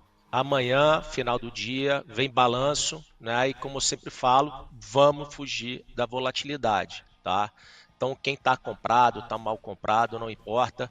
Pode cair com mais, pode ter um gap, né? Ainda muito maior que aquele que a gente teve. Parece que o balanço, a turma não está esperando coisa boa. Então, a gente vai comprar um seguro, tá? Então, o seguro que eu estou falando para vocês é BBAS U195, né, a 19 e 18 de strike, tá? Vencimento para o dia 19, temos 27 dias. Perda máxima, tá? Isso aqui é 4,77. Por quê? Porque volatilidade está alta, tá? e para zerar, né? Literalmente para você neutralizar o seu portfólio, né? Então, se eu estou comprado em 1.000, eu vou lá e compro mais 1.000 puts, né? Para neutralizar, ó, o que você faz? Compra 2.300. O que acontece? Ó, você fica com o seu delta neutro e aí é o seguinte, aí você torce, né, para vir um balanço horroroso ou um balanço muito bom. Por quê? Porque se cair muito, você ganha dinheiro na alta e se subir, você também ganha muito dinheiro na alta, né? Então, ganha na baixa, ganha na alta, né? Ficou parado, não teve volatilidade, ok, você zera essa operação, né, e você neutralizou seu portfólio. Tá? Essa operação aqui, quando você está comprado na ação, comprado em 2 puts, é o famoso straddle, né? Só que é um straddle sintético. Porque é faca na caveira, dinheiro na carteira e vamos ao pensamento do dia. Pequeno gafanhoto, andar com sardinhas não te faz tubarão. No máximo você vira isca. Putz a vida, meu. Bora lá de novo. É perto dos bons que ficamos melhor. Por isso hoje eu me arrumei todo para ir na aula do meu amigo Coutinho. Vou te falar, hein? Guto, será? Isso, hein? Que gancho que o Guto organizou aqui, Coutinho. Que isso, hein? Você vê, hein? Vai ser bom aluno ou não? Você acha que ele é bom aluno? Guto não precisa. Guto chegar lá e dar aula comigo. Olha, é um rasgando a seda do outro. Eu vou te falar uma coisa aqui, viu? Tchau, Gutão. Amanhã a gente volta a falar. Já quer. Tamo junto, Guto. Obrigado, meu irmão. É hoje, 8 da noite, hein? O Coutinho, antes de você ir embora, você volta a divulgar aqui. Bom, nós temos 10 horas com 23 minutos. E agora, hein? São Martinho. Resultado foi divulgado ontem. Continua subindo hoje. 3% de avanço, 17,24 é o preço. Gabriel Junqueira, que beleza, São Martinho. Chegou a hora dessa empresa? Na verdade, São Martinho tá barato há bastante tempo, né, Léo? A gente já vem comentando isso. Ontem só que teve um evento muito interessante que o USDA, né, que é uma espécie de Ministério da Agricultura dos Estados Unidos, divulgou o seu relatório VASD, né, de agosto, né, um relatório ali com as revisões sobre as safras globais de 2024 e 25 e 25-26. E o grande destaque mesmo foi a incorporação de 25 milhões de toneladas à oferta global de milho. Né? E isso acontece por quê? Porque a gente teve uma mudança da área de plantio de soja para a área de plantio de milho. Né? A soja que vem remunerando muito pouco, você acaba mudando, principalmente na safra americana, para o milho. E esse aumento da oferta aí do milho favorece os players de etanol de milho, né? O menor preço do milho favorece a turma que está exposto ao etanol de milho, e a São Martinho e também a Três Tentos acabam ganhando bastante com isso. Né? Eu acho que, para mim, o mercado tem uma dificuldade imensa de precificar as empresas que possuem terras, Léo. Ele tem uma dificuldade porque ele não vê valor nisso, uma vez que o fluxo de caixa gerado pela terra é muito baixo, mas ao mesmo tempo é uma proteção patrimonial, né, para o acionista muito grande. E hoje, no valor de mercado atual da São Martinho, você compra as terras e ganha as usinas, tanto de cana quanto de milho, de graça. Graficamente falando, lamentavelmente ruim, né? Você vê o ativo cai desde julho 24. Você tem aqui uma queda, lateralização, corrige, cai como se não houvesse amanhã. Eu vou pegar uma carona aqui no Kleber Neves, que diz, né? Lateraliza para perder ao fundo e ir ao centro da terra. Então você tem N formações baixistas, e se tudo isso aqui der errado, você fala de um papel a 17,28 que poderia ir com dupla confirmação a R$ 9,60. Nota que São Martinho tem que minimamente subir a 18,42 para testar uma resistência, para a gente começar a falar que virou. Então, assim, realmente o papel está bastante amassado, teria que subir bastante para começar a quebrar essa tendência. Então, por enquanto, por favor, quem tiver comprado atento, abaixo de 16,74 a Zeda. Valeu, Coutinho. Temos agora 10 horas com 26 minutos. Lembrando que daqui a pouco tem a interatividade, as perguntas da galera. Só queria convocar o like do nosso povo aqui. Coutinho, você é bom de convocação de like. A gente tá com quase 1.400. Temos que fazer aquele sprint pros 1.700.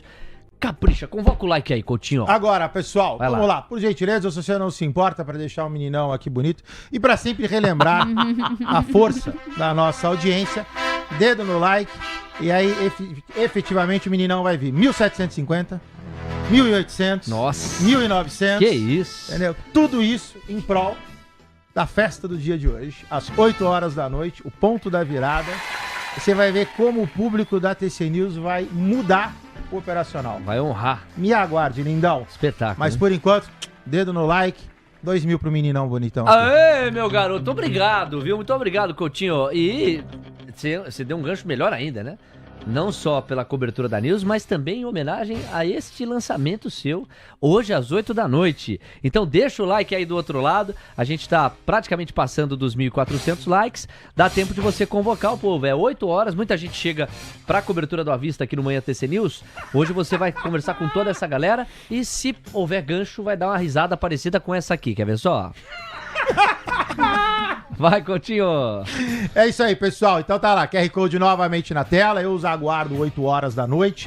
Por favor, cliquem, tem um leve cadastrinho, depois um form e um grupo de WhatsApp.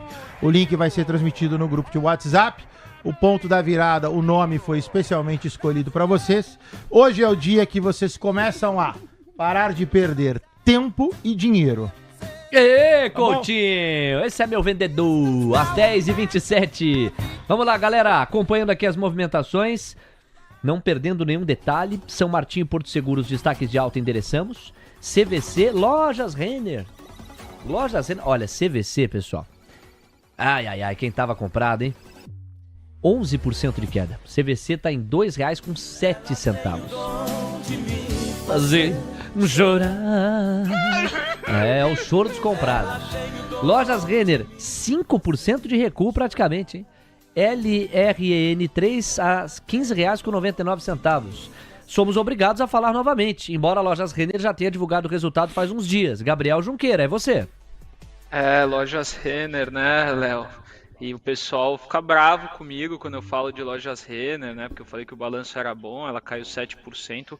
Eu acho assim, a gente está vendo aqui, principalmente com os dados de vendas de varejo, né? Uma desaceleração muito grande, né? Agora está explicado essa questão da Lojas Renner e também da C&A, que foram duas empresas que reportaram bons balanços e caíram depois, muito em função dessa desaceleração abrupta que a gente está vendo no mercado, né? Então a gente tem que ficar um pouco atento nisso.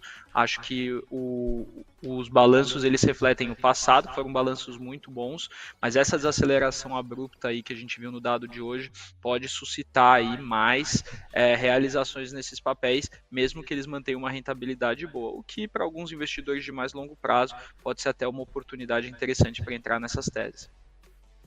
Bom, graficamente falando, essa daqui a gente se deu muito bem. Recordar é viver, a setinha tá lá.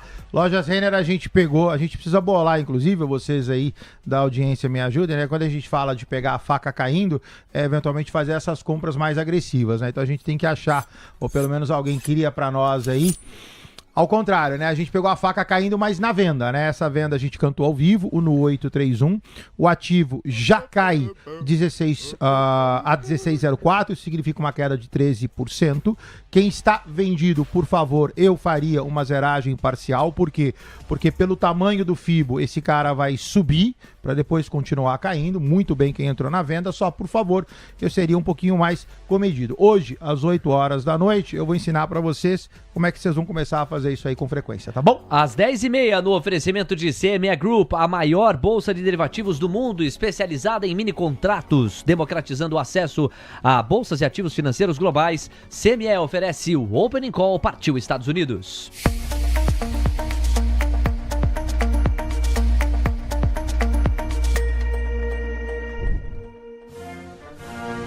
E a tabela da volatilidade vai mostrar para você que o DXY voltou a se apreciar. Isso limitou a queda do dólar aqui no Brasil. Ó. Lembra que a gente narrou 97,600? Já está em 97,800. Houve uma perda de fôlego do ímpeto baixista da moeda americana aqui no Brasil. R$ 5,421 é o que nós temos agora, 0,15% de marcha ré. Essa queda chegou a 0,40 um pouquinho mais cedo. O VIX caindo 2,44%, mostrando que tá tudo blue. Tudo azul, tudo blue lá para os americanos. É a busca por risco, é a montagem de posição comprada nas bolsas, tudo vai bem, tudo fica bem.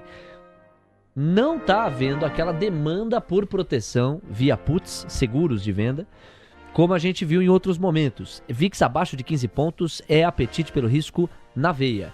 Yields de 2, 10 e 30 anos com 4 pontos base a menos nos pedidos de prêmio em toda a extensão. E a gente passeia com a Carol Souza por Dow Jones, S&P, Nasdaq e Russell 2000 na dinâmica de hoje. E você, Carol? Vamos lá, as bolsas americanas abriram de forma positiva. O S&P 500 está subindo agora 0,38% aos 6.470 pontos.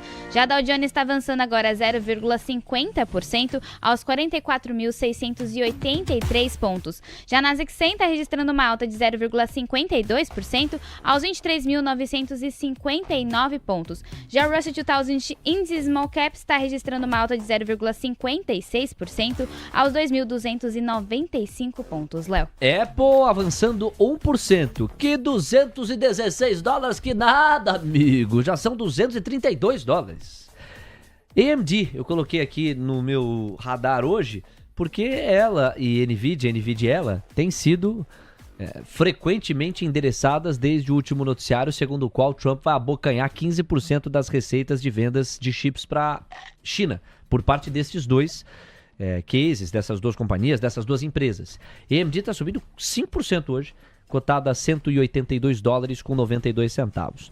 Amazon sobe 0,6, Google 0,3, Meta 0,12, tudo avança lá, tudo avança.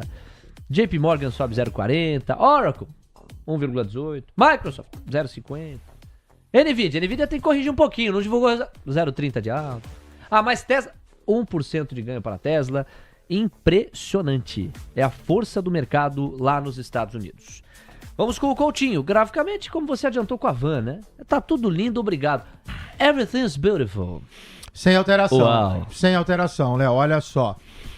Dow Jones a 44, subiu, lateralizou, subiu, consolida envelope de alta. Quando eu olho para a Nasdaq, belezinha, sobe como se não houvesse amanhã. Quando eu olho para S&P 500, tudo sob controle.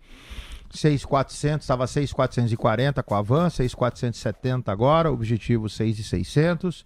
Russell 2000, a Fênix do mercado, ressurgiu das cinzas, tinha essa lateralização horrorosa, eis que subiu, agora 2.300, o mercado americano verdadeiramente muito bom. E aqui só um complemento, né?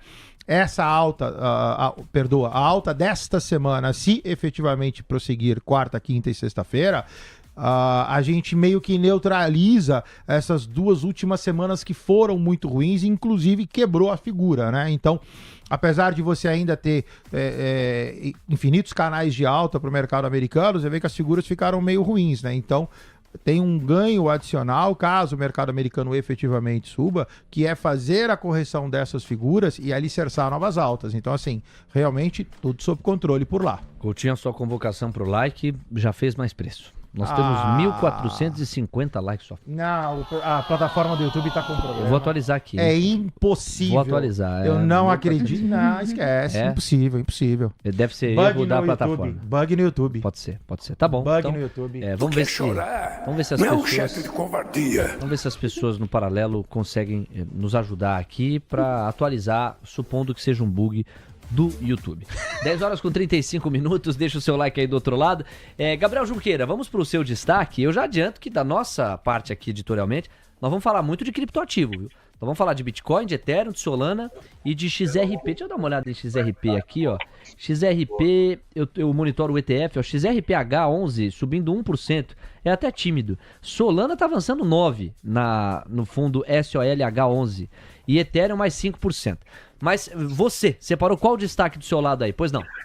Bom, Léo, do meu lado aqui eu separei dois resultados, né? O resultado de Brinker International e de Rigetti Computing, né? A Brinker International é uma das maiores operadoras de restaurantes casuais dos Estados Unidos e é dona de marcas como a Chili's e a Maggiano, né? Com presença expressiva no mercado e com foco na experiência gastronômica descontraída, né? Então essa empresa ela teve uma receita de 21% acima no ano contra ano, vendas, o same store sales aqui, para você ter uma ideia, cresceu 21%, foi bem forte aqui o resultado lado aqui, e a gente tem visto muito questões aqui sobre a inflação de alimentos nos Estados Unidos por conta de tarifas no Brasil, e a Brinkers, né, a Eat, ela continua performando muito bem e parece não sentir nada com isso, né?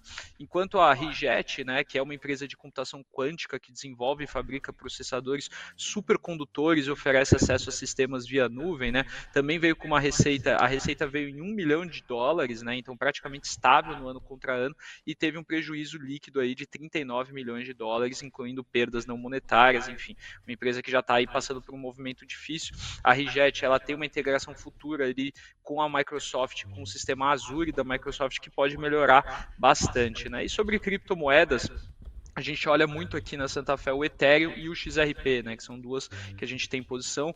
O Ethereum a gente faz via o ETF ETHE11 e o XRP via o XRPI. A gente opera ele via Nova York, porque o XRPH11 acaba tendo uma liquidez bem menor, Léo. Mas realmente isso aqui tá uma máquina. Nunca vi coisa igual esse Ethereum aí, que tá de parabéns, viu? Não, impressionante. O Coutinho vai fazer aqui então em 2 tempos, né? Você tem as análises que o Gabriel sugeriu. Depois a gente mergulha nos criptoativos que estão bombando. E para a sua alegria, para a minha alegria, para a nossa alegria. Você lembra desse meme, não? Não lembra? Não. Nossa, eu lembro desse meme. Eu vou dar um toque no Vinícius Custódio para surpreender o Coutinho na discoteca do Coutinho com este meme que fez história. O para nossa alegria. Você não lembra, Coutinho? Coutinho. Olha lá, ó, o Jairo Lima. Bom dia, TC News. Programa sério e bem-humorado ao mesmo tempo. Acompanho todos os dias. Ótimos profissionais. Obrigado pelas informações e conhecimentos. Segue mais um café. Rapaz, ele mandou R$100. Não é possível. R$100 que valem mais do que dinheiro, né? Mas, olha, na Faria Lima dá pra uns 2 cafés a gente paga. Muito obrigado, viu, pelo carinho, sobretudo pelo comentário. Que bom que faz sentido. Ih, rapaz, olha lá. Que isso? É mais um superchat, é o Mickey Invest. Vocês sabem o que aconteceu com EGN11? Tá falando aí de um descompasso entre o fechamento no Invest, em Profit e afins. Já a gente endereça. Vamos pagar aqui, senão as coisas vão se acumulando. Então, primeiro esses gráficos que o Gabriel listou. Pois não, Coutinho? Brinker do seu lado direito, baixista. Quem gosta de entrar short na operação, você tem um longo envelope de baixa.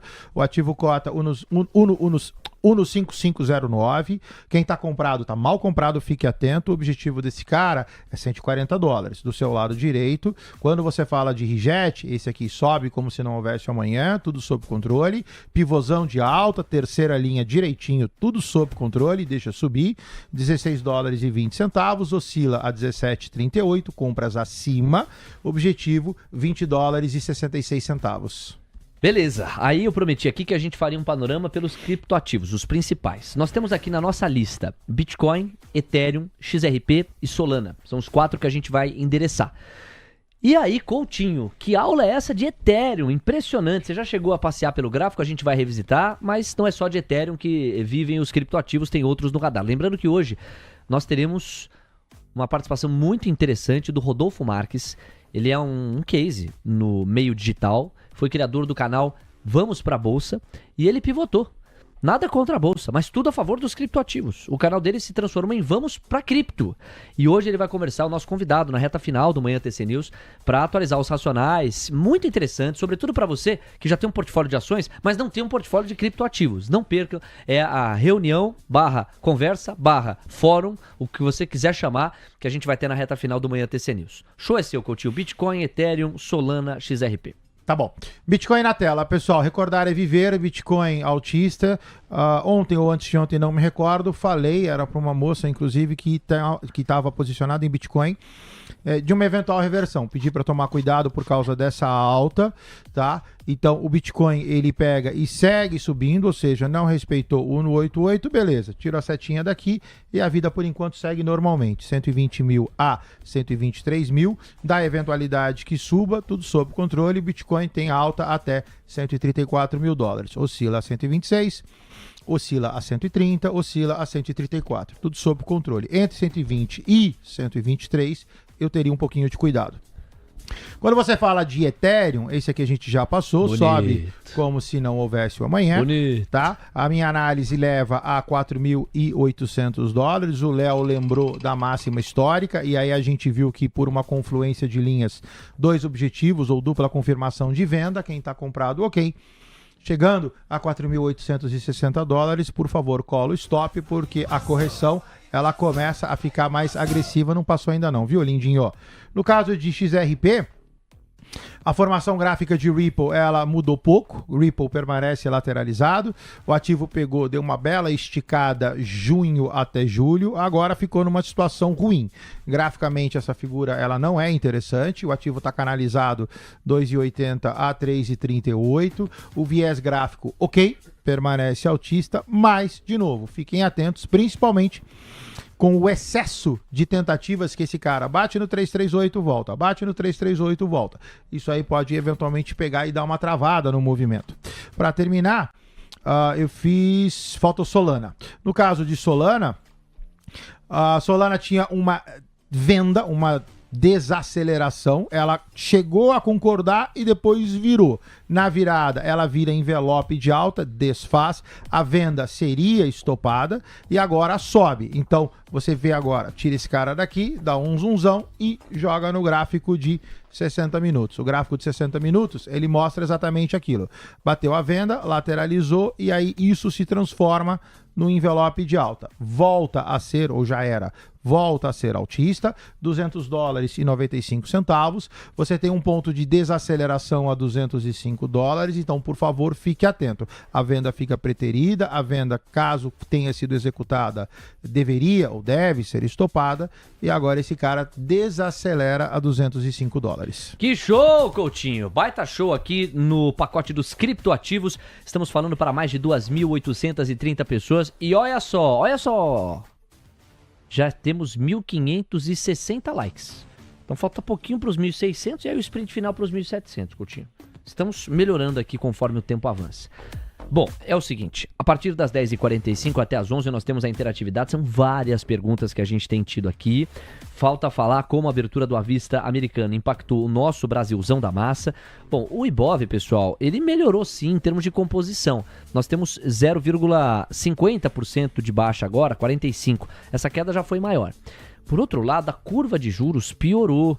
Olha que loucura, a curva brasileira, não há venda no varejo bem mais fraca do que o imaginado que segure.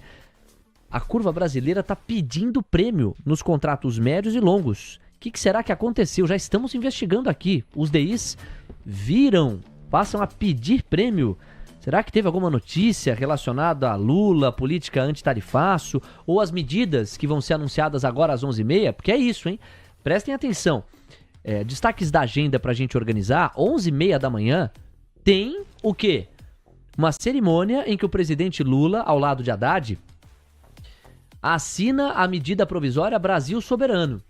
E nós ainda não temos noção do que é a medida provisória, embora algumas antecipações tenham sido feitas. Por exemplo, 30 bilhões de reais em créditos para as empresas que serão mais afetadas. O mesmo Lula diz, no entanto, que esse é só o começo. Então, será que em função de uma percepção maior de risco fiscal, nós estamos vendo a curva brasileira pedir mais prêmio? Digo isso porque, no caso da curva americana, o descolamento é total. A curva americana está fechando os pedidos de prêmio. São 4 pontos base a menos nos pedidos de prêmio. Para a curva americana isso é bastante coisa, não é banal. E ainda assim, aqui no Brasil, depois de varejo fraco, a curva está pedindo prêmio. Estamos investigando, assim que tivermos alguma novidade, trazemos para vocês. O dólar, em linha com o estresse da curva, Coutinho, vai zerando as perdas. Acorda o... Carol, depois você dá um pulinho ali, acorda o Ernesto, para ele sair de cima do palco, porque ele vai ter que ser ocupado pelo Guinho, Zezinho e Luizinho. Nós vamos provavelmente ter uma virada dessa moeda americana. Falta muito pouco. É possível que nós tenhamos, no curto prazo, uma virada do dólar. Olha lá, 0,03, máxima intradiária. Me dá o gráfico de 1 minuto, Coutinho, ao vivo pra galera. Olha a chance agora da virada da moeda americana. R$5,426. Gráfico de 1 minuto mostrando a luta, a briga. Nos R$5,427, dólar buscando um 0 a 0, é uma mudança de quadro, que no caso do Ibovespa, até irônico, o Ibovespa melhorou a sua fotografia, caía mais de 0,6, 0,7, agora passou para 0,50, volta a deteriorar um pouquinho, 0,55, mas alguma coisa pode ter acontecido. No gráfico, Coutinho, é você. Figura gráfica altista no gráfico de 1 minuto, né? Então subiu, lateralizou em viés em ponto superior, tá? Então assim, a pior informação gráfica, o dólar perde o seu ímpeto a R$ 5,420, cota 424, e aí assim, né? Como o gráfico é de 1 minuto, então é tudo muito curtinho, eu tô sim falando só de 4 pontos. Então agora deixa o dólar ver se ele se decide. Você tem de 420 para queda a 427,50 acima para alta. Olha, em princípio é a construção de hedge de proteção para o anúncio das 11h30, tá? Em princípio é isso. Tudo que eu acho até essa altura passa menos por uma notícia, por uma novidade e mais por uma atenção do mercado antes das 11h30, quando haverá os detalhamentos do pacote de medidas traduzido pela MP Brasil Soberano. Seguimos monitorando no paralelo. Um abração pro Roberto Fábio, pro Milionário em Dólar, pro Diego Zanardo, pro Boeira, no oferecimento de CME Group. Você curtiu a cobertura da abertura dos negócios lá nos Estados Unidos. Voltemos o olhar para o Brasil. Você falou de dólar, você falou de índice. Vamos começar a atender os pedidos da audiência. Em paralelo, atentíssimos, seguiremos ao noticiário. E, olha, o Marcelo tá pedindo Klabin, é isso? Deixa eu ver, ou é o Gustavo, hein? Teve um pedido aqui de Klabin. Ô, louco! E teve também 5 assinaturas dadas de presente pelo, adivinha quem? Alessandro Mendes! Ê, gurizada da Tchê! Aplausos da prosperidade! Mais 5 assinaturas. Os contemplados aqui foram vários, hein? A Lívia foi contemplada, que legal. O Reinaldo Veríssimo, Família Investe, o Epson Araújo e o Rafa Melo. Valeu, Ale. Sempre parceiro. Prestigia muito a nossa cobertura. A gente fica muito honrado com isso. Vamos lá, Coutinho, eu tô com dificuldade aqui pra achar quem foi. Vamos ver se eu consigo. Bom, foi Klabin, já eu localizo a pessoa. Capricha, vai lá. Bom, Klabin a priori baixista, cota R$ 18,27, dentro de um canal lateralização ruim, alta e longa, 18,27, objetivo de Klabin no 722, quem tá comprado, por favor, tá mal comprado, por favor, atenção, e olha... Quem chegou... Deixa eu só ver uma coisa aqui. Jesus Cristo, acabaram com a faixa. Você tá cuidando muito mal dela. Eu, né? Pô, eu? Você é o pai? Quem cuida sou eu. Às 10h48, Klabin devidamente endereçada aqui para nossa audiência.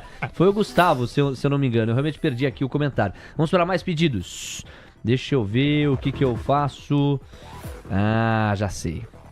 Pedido agora de Banco do Brasil. Banco do Brasil com vistas ao balanço. A gente endereçou algo parecido ontem. É o Reinaldo que está interessado. Vamos dar uma olhada? BBS3? Isso. Bora lá então. BBS3 na tela. Vamos ver se mudou alguma coisa. BBS3 tinha um ponto de inflexão ao no 957. Chegou perto e aí volta. Posso colocar a setinha aqui, pessoal? Aqui a setinha ela não é de venda, tá? Então recordar é viver. A vermelha é venda, a verde superior é compra, a amarela é só mais uma sinalização, tá? Então o Banco do Brasil tem um ponto de inflexão aqui agora, a R$ 19,57, praticamente a máxima do dia de ontem. Quem está comprado se recupera esta semana, mas a grafia do papel ela ainda é para baixo. Papai. Bom dia, meu amor. Só um minutinho. Olha, ô Fiboninha, você trate ele com muito cuidado hoje. Esse menino tem um dos maiores lançamentos que o TC já fez, hoje às 8 da noite. Ele precisa de amor, de carinho, de afeto, de torcida, de boa energia, tá bom? Capricha, vai lá. Tô com ordem apregoada. Apregoada em quê? Pecar 3. Pecar 3? Papel feio. E o gráfico? Pecar 3. Ela só gosta disso. Pecar 3, gol, azul. Bahia. Vamos, Bahia. Olha só, você tá pregoada na venda, né, Fiboninha? Olha só. Pivôzão de baixa desenhado, caiu, corrigiu, caiu. Lateralizou, caiu. R$ 2,95. Quem tá comprado, pessimamente comprado. Dente canal. Objetivo de Casas Bahia, para quem gosta da tese, lamentavelmente, R$ 2,70. Fui estopada. Tá achando que é fácil, Fiboninha? 10h50, o Mic Invest. Vocês sabem o que aconteceu com EGNI 11? Aí ele fala de um descompasso entre o fechamento mostrado por algumas plataformas em comparação com outras. Será que colocaram mais ações em circulação, etc? Bom, eu vou pesquisar no paralelo notícia, mas em termos gráficos, o que destacar? Ó, só checa, por favor, o ticker correto é ENGI11. Eu acredito que você esteja falando de Energisa, tá bom? É isso aí. Tá bom, clique na tela, vamos dar uma olhada no gráfico. O ativo está lateralizado, o gráfico muito longo deve ser visto no semanal. No semanal sobe, lateraliza, não sobe. Então tá comprado, tá bem comprado. A gente tá só aguardando o rompimento de R$47,21, que te leva a um upside de 51,28. Compras a critério, compras pequenas, parciais, preço médio positivo. Eu só aguardaria que esse cara se distanciasse do 7,21. Ó, eu dei uma olhada aqui em notícia, não pintou nada. Só a última que eu encontro é Ágora, recomendações units da Energisa para ganho de até 4,21%. E aí, enfim, um relatório que embasa esta recomendação. 10h51, valeu, meu caro Mic Invest. Quem mais tá aqui, ó? Deixa eu ver. O Fábio Borges Arraes está pedindo o Equatorial. E a Denise Maciotti denuncia que CVC está em leilão. CVC cai a 12,5%. Chama os bombeiros! CVC devolvida a leilão. Esse leilão parece um velório, né? 12,5% de recuo. CVC tá ameaçando perder os R$2, hein? R$2 com 3 centavos é a cotação. Coaching. Bora, deixa eu primeiro corrigir o FIBO de Equatorial que tá errado. Equatorial, atento, por favor. Equatorial, você tá numa região de venda, num pivôzão de baixa. Equatorial, inclusive, para os mais arrojadinhos, dá até uma venda, tá? Essa daqui eu vou colocar a setinha, mas essa daqui eu vou colocar a setinha vermelha de venda, abertura de posição. Então, quem tá comprado no papel, por favor, atenção. O stop loss pode ser curtinho, o ativo tem 74 de vol. 74 de vol numa linha A3585 vai dar 3685 menos 70, 8765. R$36,70 mais ou menos a parte de stop da operação. Vou colocar aqui então, eventualmente quem quiser curtir a tese de venda em Equatorial, eu vou deixar ela com essa venda, deixa eu só grafar o stop dela. O stop dela tá aqui a R$36,68. Logicamente, quem tá comprado, por favor, atenção, pontos de inflexão de venda. Fala, meu amor, eu tô vendo o que você tá fazendo, viu? Ele comprou uma fazenda. Quem comprou uma fazenda? O Gabriel Junqueira. Ô, louco. Gabriel Junqueira? Que isso, ô Gabriel? Que história é essa?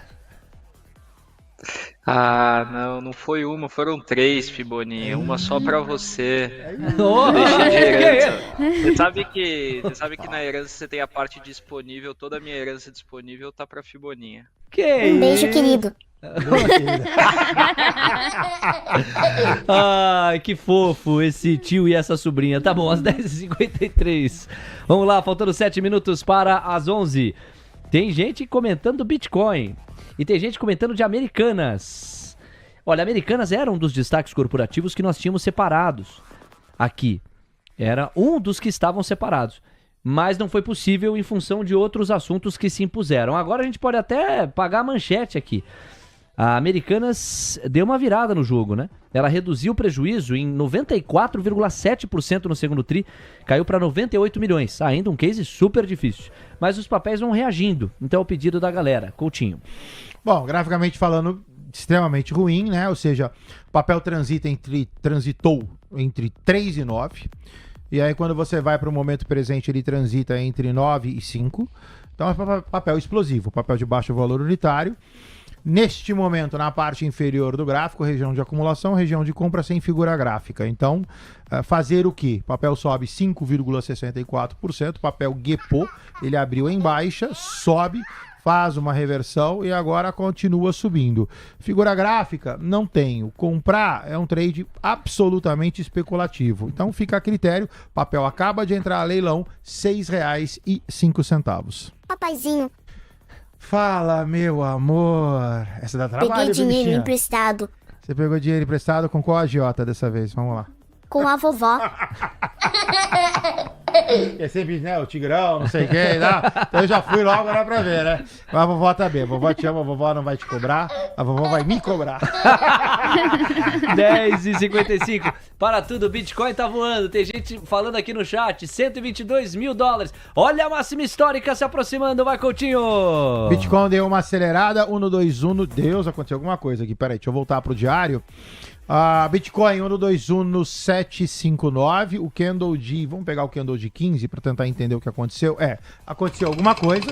Olha só, o movimento ele vinha de um envelope de alta, até aí tudo sob controle, sobe, lateraliza e explode, né? Esse aqui é o envelope bomba. Então tá lá, 121.702 dólares. Agora você tem uma resistência a 123.203, ainda tá longe, mas verdadeiramente bonitão. Se você quiser um eventual ponto de parada para o Bitcoin, até para poder se preservar desse movimento expansivo, você vai colocar um stop da sua operação a 122.370. 123.728 dólares é o topo histórico do Bitcoin. Ou para os íntimos como Aurélio, Bitcoin. Tá bom, valeu Aurélio. O Taca Lepau tá aqui. Olha o Fábio Borges falando de Equatorial. Vamos lá para Equatorial agora. Agora ele tá falando de notícia, nós não temos nenhuma notícia sobre Bitcoin especificamente, tá? Parece muito mais uma movimentação gráfica. Vamos ver se pintou alguma novidade nesse aspecto aqui, estaremos monitorando. Valeu, Aurélio. Equatorial na tela, você recomendou compra, é isso? É revenda, é isso? Você tem uma venda, por favor, quem tá comprado fique atento, retração de 61, terceira linha, num mega de um pivôzão de baixa. Quem quiser vender, ok, coloquei um stop bem apertado a R$ 36,68. Quem tá comprado, por favor, faça algo. Ó, faltando 3 minutos para as 11, o Juliano está dizendo que a compra que ele fez em MRV deu o seu retorno. Não só ele, ó, o Rony também tá falando isso. MRV E3, que abriu caindo 2,5, já tá subindo quase 3, é o papel que na variação percentual mais se destaca. Que máquina essa MRV na virada, hein?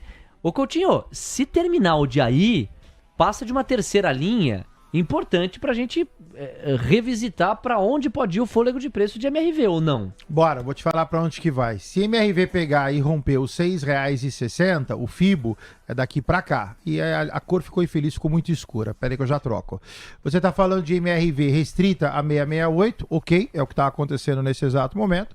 Se romper R$ 6,90, se romper R$ 7,25. Deixa eu só ver se eu consigo trocar a cor aqui que ela foi infeliz. Pronto. R$ 6,90, R$ 7,25. Quem tá comprado, bem comprado, só por favor, fica atento, né? Essa região aqui, o papel verdadeiramente tem dificuldade de sair. Papaizinho, Fala, meu amor. tô triste. Jesus. Por quê? Me chamaram de bebê reborn. Ah, meu filho, isso é... Como é que chama? O Moreno. Moreno? Duvido. Moreno fez isso? Duvido. O que você vai fazer com o Moreno, sabendo dessa informação? Eu vou lá dar um abraço nele. É? É. Poxa. Quem chuta pra fora ganha abraço? Entendi. É o novo jeito moderno de educar. Entendi. Dá um abraço. Tá bom, tá combinado. Dá um abraço. 10h58. Vamos lá. Banco do Brasil já virou jargão clássico aqui na nossa cobertura, em função do tombo pelo qual o papel passou a partir dos resultados do segundo trimestre. Vem aí, ou melhor, do primeiro trimestre. Vem aí o resultado do segundo trimestre ainda nessa semana. E muita gente estaria comprada em put, ou estaria com puts para Banco do Brasil. É a hipótese de alguns dos nossos ouvintes, para os quais está estranho o Banco do Brasil subindo diante de um balanço que pode só mostrar mais problemas. Será? O que o gráfico diz, hein, Coutinho? Banco do Brasil, assim, né? Horroroso. Então, assim, longa queda, longa lateralização, mais queda. Você tem leve upside altista com a setinha indicando queda. Então, assim, é um trade especulativo, é um trade de resultado. E aí fica a critério. Eu acho que quem tá comprado e quer se proteger, ok, se proteja. Ponto.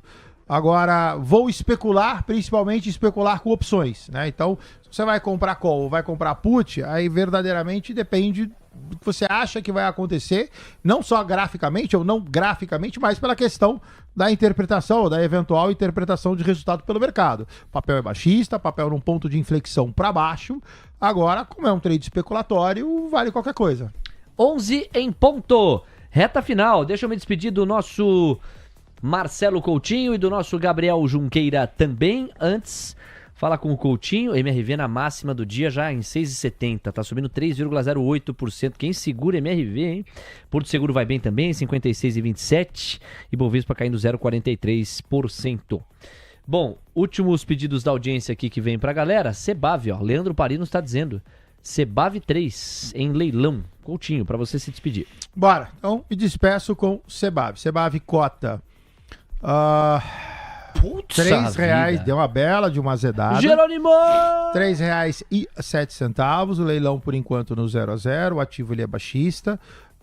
Você tem um pit stop a R$2,81. Você já tem figura gráfica que te joga para baixo, ou seja, para piorar essa situação. Então, logicamente, quem está comprado está muito mal comprado, quem está vendido está lindão. O teu objetivo é 2,81. 2,81 dá uma compra especulativa sob suporte para posterior queda. 11:01. Coutinho, muito obrigado. Sucesso hoje às 8 da noite. Você merece muito. Espero que seja um sucesso pro TC, para você e para todo mundo. Será, lindão. Obrigado, tá bom? A gente se vê depois. Pessoal, um abraço para você, bom dia. Eu os vejo às 12 horas.